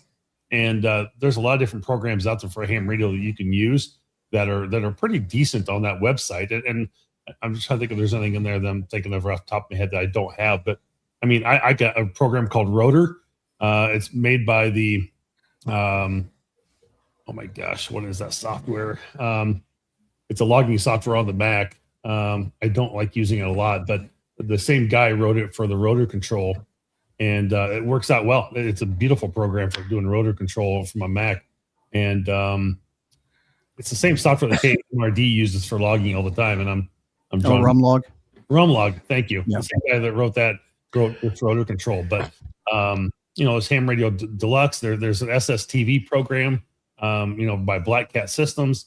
I mean, there's lots of programs out there you can use. You don't have to use Windows. So I mean, people want to make that conversion or that change. It's really pretty simple. I mean, you may not have everything. You may not get certain programs you want, Slice Master or something like that, or some of your actually RT Systems for doing radio programming. Most of their radios are doing Apple and Windows now, so you can actually program your radios through Apple. So it's not. That's not all of those software make up half the software I've got. And my phone, I'm not going to change to Apple. I've got a little bit of a problem with Apple when it came to their phones. When I used to build mobile apps, I was going to build mobile apps, and I wasn't going to make money off my mobile apps. Apple, whether you're making money or not, you have to pay them to put that on their platform. You have to with Google also. No, you do not. No, you do not. They've changed it now. They didn't change it now. Yeah. Yeah. Okay. I haven't been making mobile apps for probably about 9 years now. And my have to, as long as it was free. Yeah. If you were selling it, you paid them. My understanding is they're also going to be blocking out the developer options for the general distributions, so you can't backdoor APKs in. Well, we're coming up on 2 hours in. Boy, where'd these 2 hours go? Yeah, no joke. Did we trigger anybody? That's what I really want to know. Colin, did we trigger Colin and VK? Did we trigger him? Hadn't looked like it. Dave, I haven't gotten to you. Let me grab you real quick. What's your resolution / goal 2026? Doesn't have to be ham radio. It can be anything. Well, it's the new life change. It's moving into a camper. As a matter of fact, I go to the RV show tomorrow to go make sure that there's nothing else that I want. And while I'm at the show, try and make a deal on what I want. And then it's between now and April, it's moving out of here, moving into it. And then, dude, I don't know. So my goal right now is just to move forward. I really wanted to be a part of the Extra by April this year, but between now and April, I've got so much stuff going on that I don't have time to think.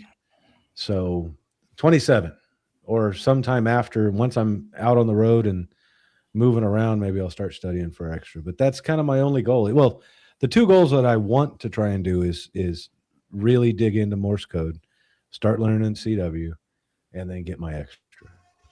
but that's about it for me. There you go. And we have our answer now. Ham DeLorean says he's triggered, but Colin says he's fine. All right. then everything balanced out. There you go. The world is fine. There you go. We achieved world peace. There we go. I got a new All in phone. 2 hours. Yeah, just real quick. Like there's the like I said, mission as different SDR controls for Mac, but there's also like you get the free DV on there. There is also the Whisper Watch is on there. A new program that lets you know kind of what band conditions are is out on there. And the other major one I saw just a second ago, give it to me one more minute here. A VNA Mate. You can actually use from using your VNA device. You can actually, there's a Mac program for using that as well. So there's a ton of stuff out there. It's cool. I don't know if you've explored some of that, Tim, or not, but I've used some of these. They're actually pretty cool. I'm actually on the website now. Yeah. Have you checked it out before? No, I'd never heard of it. You never heard of it? Okay. Yeah. Mac. Yeah, see, this is why we have to have this special Mac ham radio users live stream.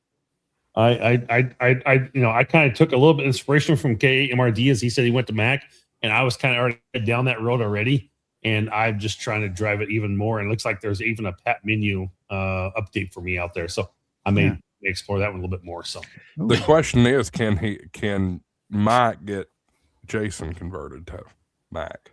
We'll see. Yeah, that's not going to happen. 2.0. 2.0. No, that won't happen. No. He's a stubborn little guy. Yeah. Good, but stubborn. The thing I like that I'm seeing is most of these, like World Radio League, as soon as they get done with the desktop app, they're writing it where it's system agnostic. Mm-hmm. And that's the way programs should be written nowadays. Yes. If they're not writing it system agnostic, I'm sorry, you're not in the 21st century. It's out in something. I think what's his name? Sebastian with World Radio League. I know Jarrett's done it with Ham RS. I don't know what the underlying application is that they write in, but it's the application they write it's like a VM that runs on different operating systems.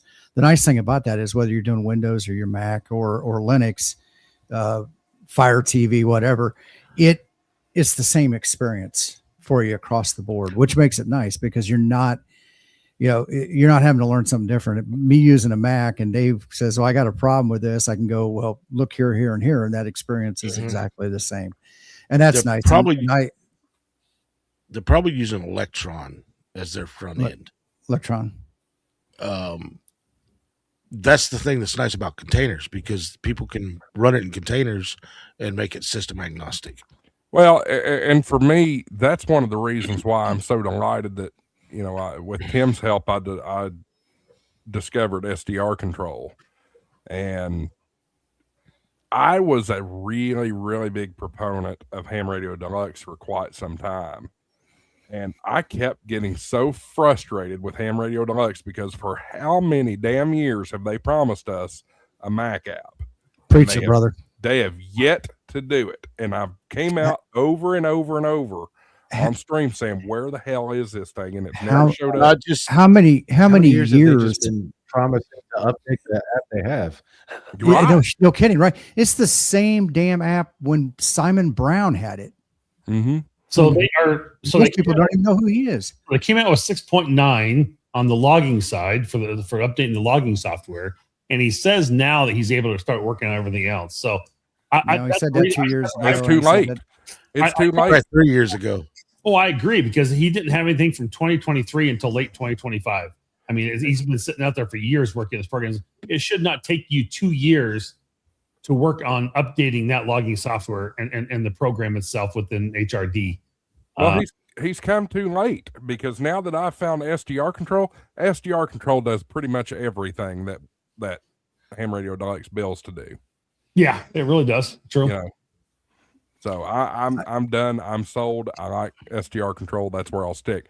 Although SDR control is limited to just Mac and what?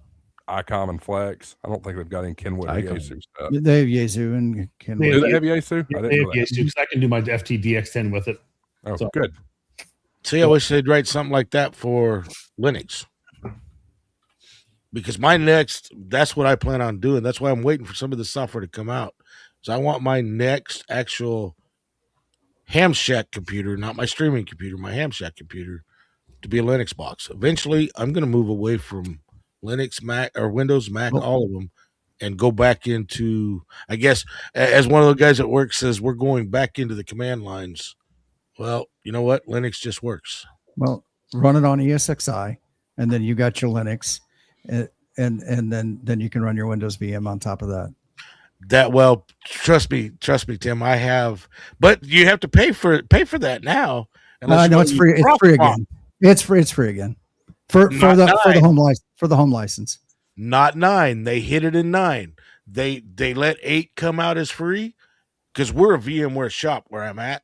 They have hid 9. The free version of 9 is hidden again. Well, let me get on the phone with Hawk Tan and we'll get that straightened out. Chris W8OX, you guys should do a Mac focused podcast. So you gave me a couple new things to think about there for the new year there, Chris, on my podcast, the Ham Radio Guy. So maybe I will bring a couple things and talk about that a little bit more because I have not done that and I hadn't thought about that before. So thank you for the great idea there. Dave mentioned a minute ago his HamShack computer. There you go, Dave. That's how we get you to 10,000 subs. We rename your channel. Instead of HamShackTV, now it's HamShack Computer.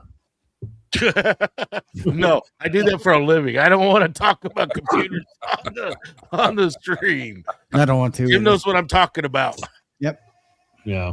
Yep. Well, I'll hit my goals and resolutions and all that crap for this year. This year is not about subscriber growth for me. It's about views growth. I want to start making more engaging videos, drive more comments, that kind of stuff. What I've found in my research and building over the past year is that YouTube really doesn't care about subscriber count. They care about your view count. So that's what I'm going to be working on, trying to get more engaging content elsewhere and otherwise. Got the HamShackTV HamFest tour coming up, fueled by Ham Radio Prep and World Radio League. Orlando, Dayton, and Huntsville. This will be the first foray with the camper, so resolving to make those trips safe. I'm not used to pulling a trailer, period. Oh yeah. So Hey, Josh, can I make a recommendation for you real fast? Sway bars. Throw the damn thing on the back of your truck and just drive around with it. Yep. So there's Honest one. to God, I've done that. just There's put one it other. on and drive so you can get used to it. There's one other thing. I'm not that Learn how worried about pulling it. It's backing it. That's what I'm most afraid of. And what I've been doing as kind of instead of going and hooking it up, pulling it somewhere to practice backing with it. I've actually started, you're going to laugh at this, but I've actually started playing American Truck Simulator. Now, I know you're dealing with a... No, it's going to be Not totally the same thing. Not the same. Not Not the the same. Yeah, Josh. but doesn't it kind of correlate which way to turn the wheel? The shorter What's the up? trailer you have, the faster it's going to swing. Yeah, And that's a those very short long those long trailers take a long time to swing, so you have to plan everything out. But on the converse side, the shorter the trailer, the shorter the trailer and the shorter the wheelbase to hitch ratio is going to be. Just get yourself some cones, find a mall parking lot, put yourself some cones out, and just practice driving it and parking it. Honest to God, it will help you in the long run. Practice. Yep. Practice sliding in between the cones. Like if you're going to pull into someplace, practice backing into it. Practice going around them. Find out where your jackknife point is, because if you don't, you're going to hurt your truck or you're going to hurt your trailer. So Yep. just I will practice. I will say, Josh, even with the practice, any time that you can do a pull through with your trailer instead of backing, do it that way. Oh yeah. 100%. Yeah, the shorter the trailer and the shorter that between the hitch and your truck, you can start to turn those things pretty quick. So that's why I always prefer one is dual axle trailers, and then I think usually I try and stick with 16 foot or longer, just because those short. I mean, how I learned to back. You guys are gonna laugh at this. I had one of the 4-wheeled wagons that you put hay on out in the farmers, and then it had the front wheels that also worked. You had a long pipe that there was the hitch, and those front wheels pivoted. Yep. They moved. Mhm. And I had a tractor with the with the dual brake control, and you could steer. Push the right pedal and turn left or turn right with the right one. And I had to back a trailer or one of those hay trailers into the back of a barn to load. And you have the hitch on that trailer with those steering wheels on the trailer, and that tractor that had the dual brakes. And I had to make sure. Well, I was thinking if I had them locked, because there's like a little flip over thing that would lock those brakes together, so they're together, or you could have them separate. I don't remember which one I had, but that was one of the hardest things I ever done. Once I did that, I never had a problem backing again, because that was the hardest thing I'd ever done to back a trailer. But that was a learning curve for me, and to figure out where things were. And then I drove a commercial coach for a short time, and I didn't have to ever drive it far, but trying to drive a coach bus and knowing where its center point is and where it turns, where its center point is going around a curve or around a corner, that's very interesting to find out where that sits as well. So hey Marvin, I got you beat on the coach. I had a 40-foot school bus with a trailer hitch on the back of it with a 18-foot enclosed twin axle trailer. You want to talk about learning how to back something up? Yeah. Josh, you got a single axle or a dual axle? It's a single axle 18-foot. Okay. That's awesome, Colin. That's exactly right. That's I was working on the farm as a kid. Yep. I think it was Michael that mentioned it. Go to the mall parking lot. Go somewhere where you can throw some cones out. Learn your mirrors. Learn your spaces, your visual spaces, everything, and understand everything is reversed. You'll become a pro in like a week if you just go out and do it. When you go out to the store, put the trailer on. If you're going to the Packy, yeah. Learn where you can park it, because you obviously can't park in a parking spot, so you'll have to slide up along a curb someplace. Just different methodologies for doing it. You'll learn it, and it'll be rote in your mind. So Josh, just practice with it. When you go to a store or you pull in your driveway, do you back in or pull in? So when I pull, you talking about without the trailer on? Yeah, without the trailer on. I prefer backing all the time. You do? Okay. Well, you're halfway there. He's halfway there. Oh, I can put my truck in a tiny space if I needed to. It's just backing the trailer that's a little bit of a. How are you on parallel parking? Okay. I can handle it. So everything is going to be reversed. Left is right, right is left when you've got a trailer. So and it's just taking it slow, taking it easy, planning it out in your head, and knowing where you want to put that thing when you're done. You will get frustrated. You will scream at yourself. So I'll tell you a story. When I had Jason, my local Jason here, he did all the refurbishment work on the camper. I took it over to his house, which is a couple miles away, and it took me.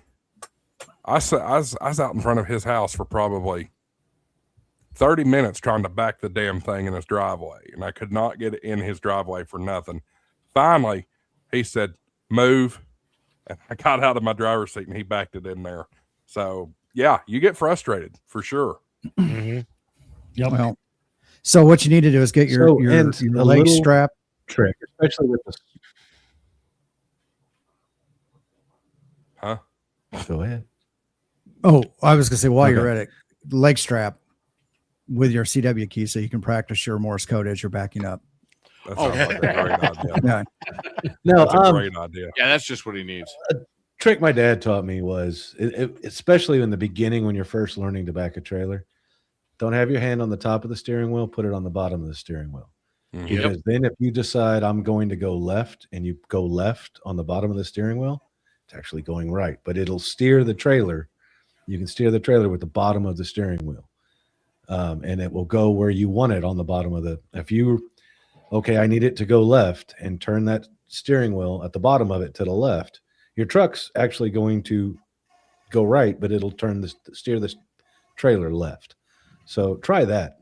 And that'll get you in the habit of understanding which direction the steering wheel needs to go and what you want it to do. And then you can go back to holding the steering wheel normally once you get a handle of it. But yeah, just put your hand on the bottom of the steering wheel. Sounds like a winner. That's actually a great trick, Dave.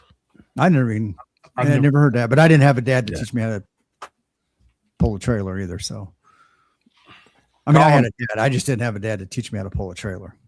Colin says hook the Morse key to the brake pedal while reversing. It would be funny to decode. Beep, beep, beep, beep. All right, fellas, let's wrap this thing up. I'm getting pretty tired. Do a quick around the horn. Dave, you're next to me, so I'll let you have it first. All right. Well, like I said, I went out and did that putter today, so I've got that video coming out. It was pretty interesting. So watch for that. Other than that, just going to start doing more content. I got a G106 that I need to do a video on. It's about all I've got coming up right now, and then working on my extra. You're going to get it. You're going to get it. Douglas says, ask him why tired.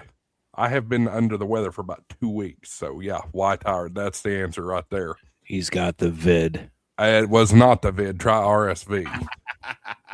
Oh, yeah. That was the vid before it was the vid. Yeah, pretty much. Yeah. Marvin, your turn. I'm going to let's go with Winter Field Day. It's coming up January 24th and 25th. Get out there, register on the site. Give us your Winter Field Day location. We'd like to know where those are at. We look forward to hearing you on the air. There's, a lot of good things out there. I thank you for all the people who are going out and buying the Winter Field Day gear this year. We have a brand new store out there and a lot of cool shirts. I wish I hit right here. Yeah, hopefully it'll show up on the camera. This is my wife's shirt. And I'll go ahead and admit it. You're wearing pink. That's okay. That's all right. Real men wear pink. So Pink is my favorite. I don't know if it's going to show up or not. Anyway, that is. But it's the cool logo that we got going on.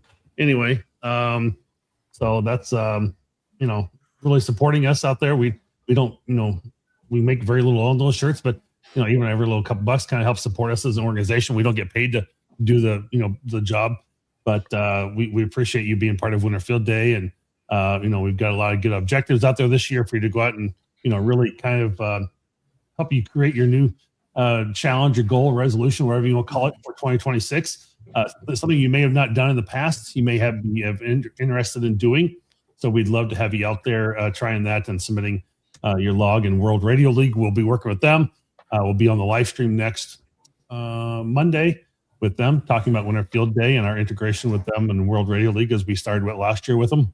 So a lot of stuff coming up, and I think a lot of the state QSO parties may start here later in the month, or maybe it's beginning of February. I can't remember which, but those are always fun too, and take part in some of them this year. So I'm hoping to do a lot more of them along the way, because I love those state QSO parties. Why they're so much fun, but they are. But the next big thing coming around the corner, and I won't be making Orlando, unfortunately, because I've got a new job started, and I probably just can't get that one. But Dayton, you'll definitely see me at, and I'm really, really hoping and praying that Huntsville will work. I can get there, so we'll see. We'll have a hell of a time up on the mountain. Hey, y'all, we got some breaking news.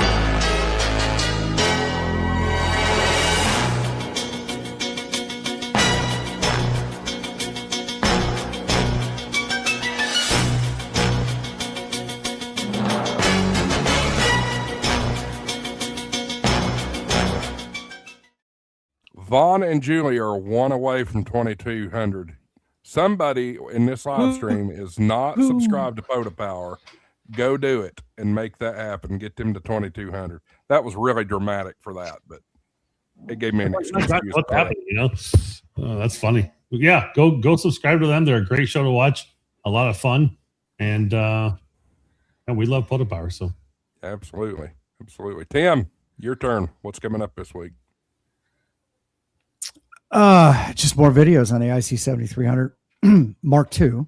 Maybe a little comparison between the classic Mark I and the Mark II, or some of the things. I haven't pulled anything out completely yet, so flushed it out. But we'll get some new videos, and I'm going to start doing some comparisons because I am getting a lot of people asking about Windows apps to do that remotely. The other thing that I do want to dive down to, and I haven't flushed it out completely, is the we've got people, I hear it all the time, throwing out, well, just do Tailscale or just do port forwarding without any understanding or repercussions of what that situation is with that individual.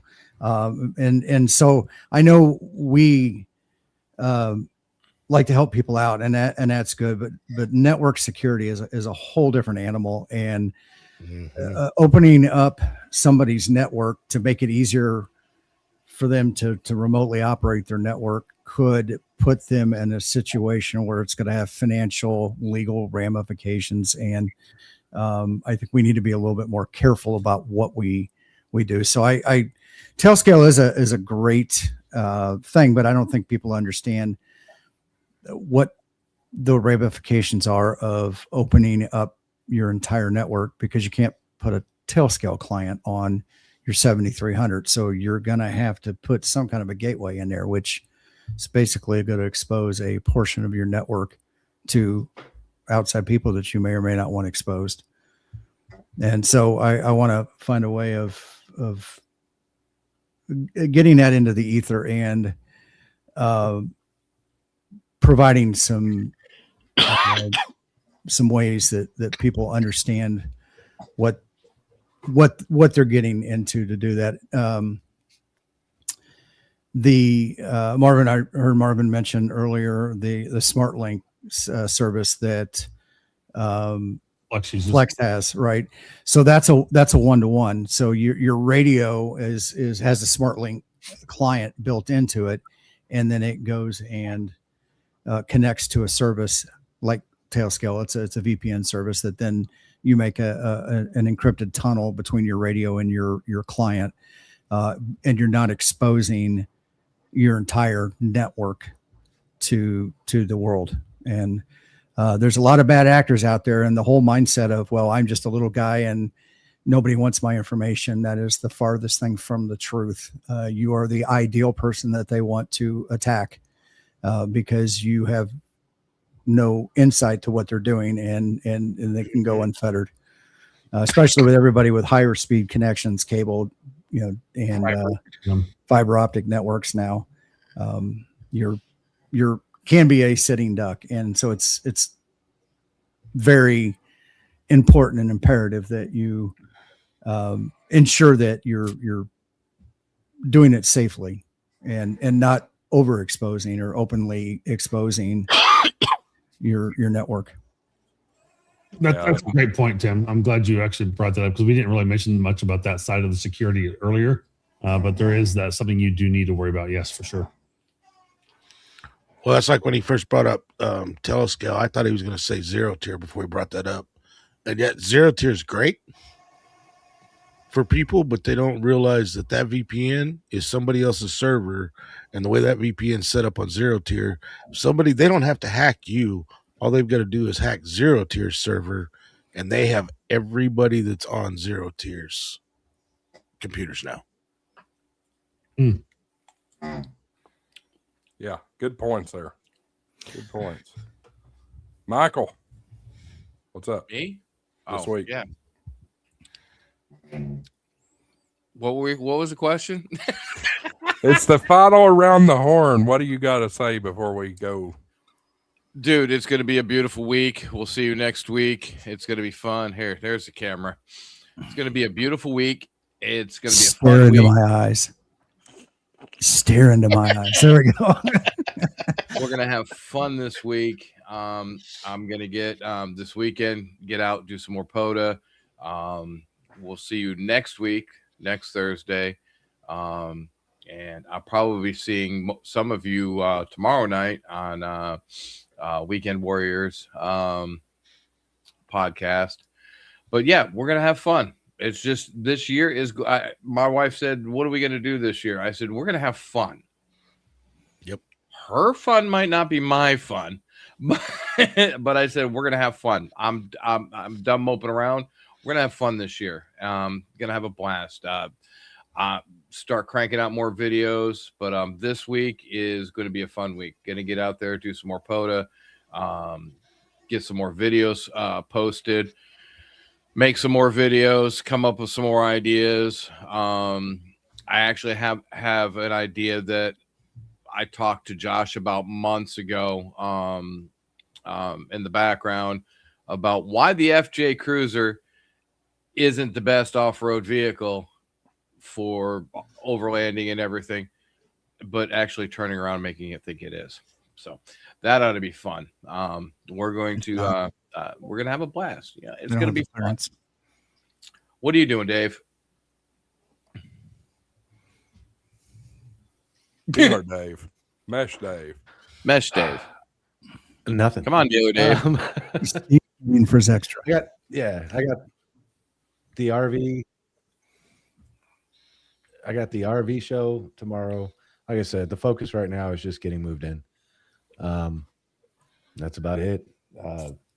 Network security is something I'm just now starting to learn about. And Tim, you're absolutely right. There's a lot of scary tools out there, and opening up ports on your network and on your computer makes it even scarier.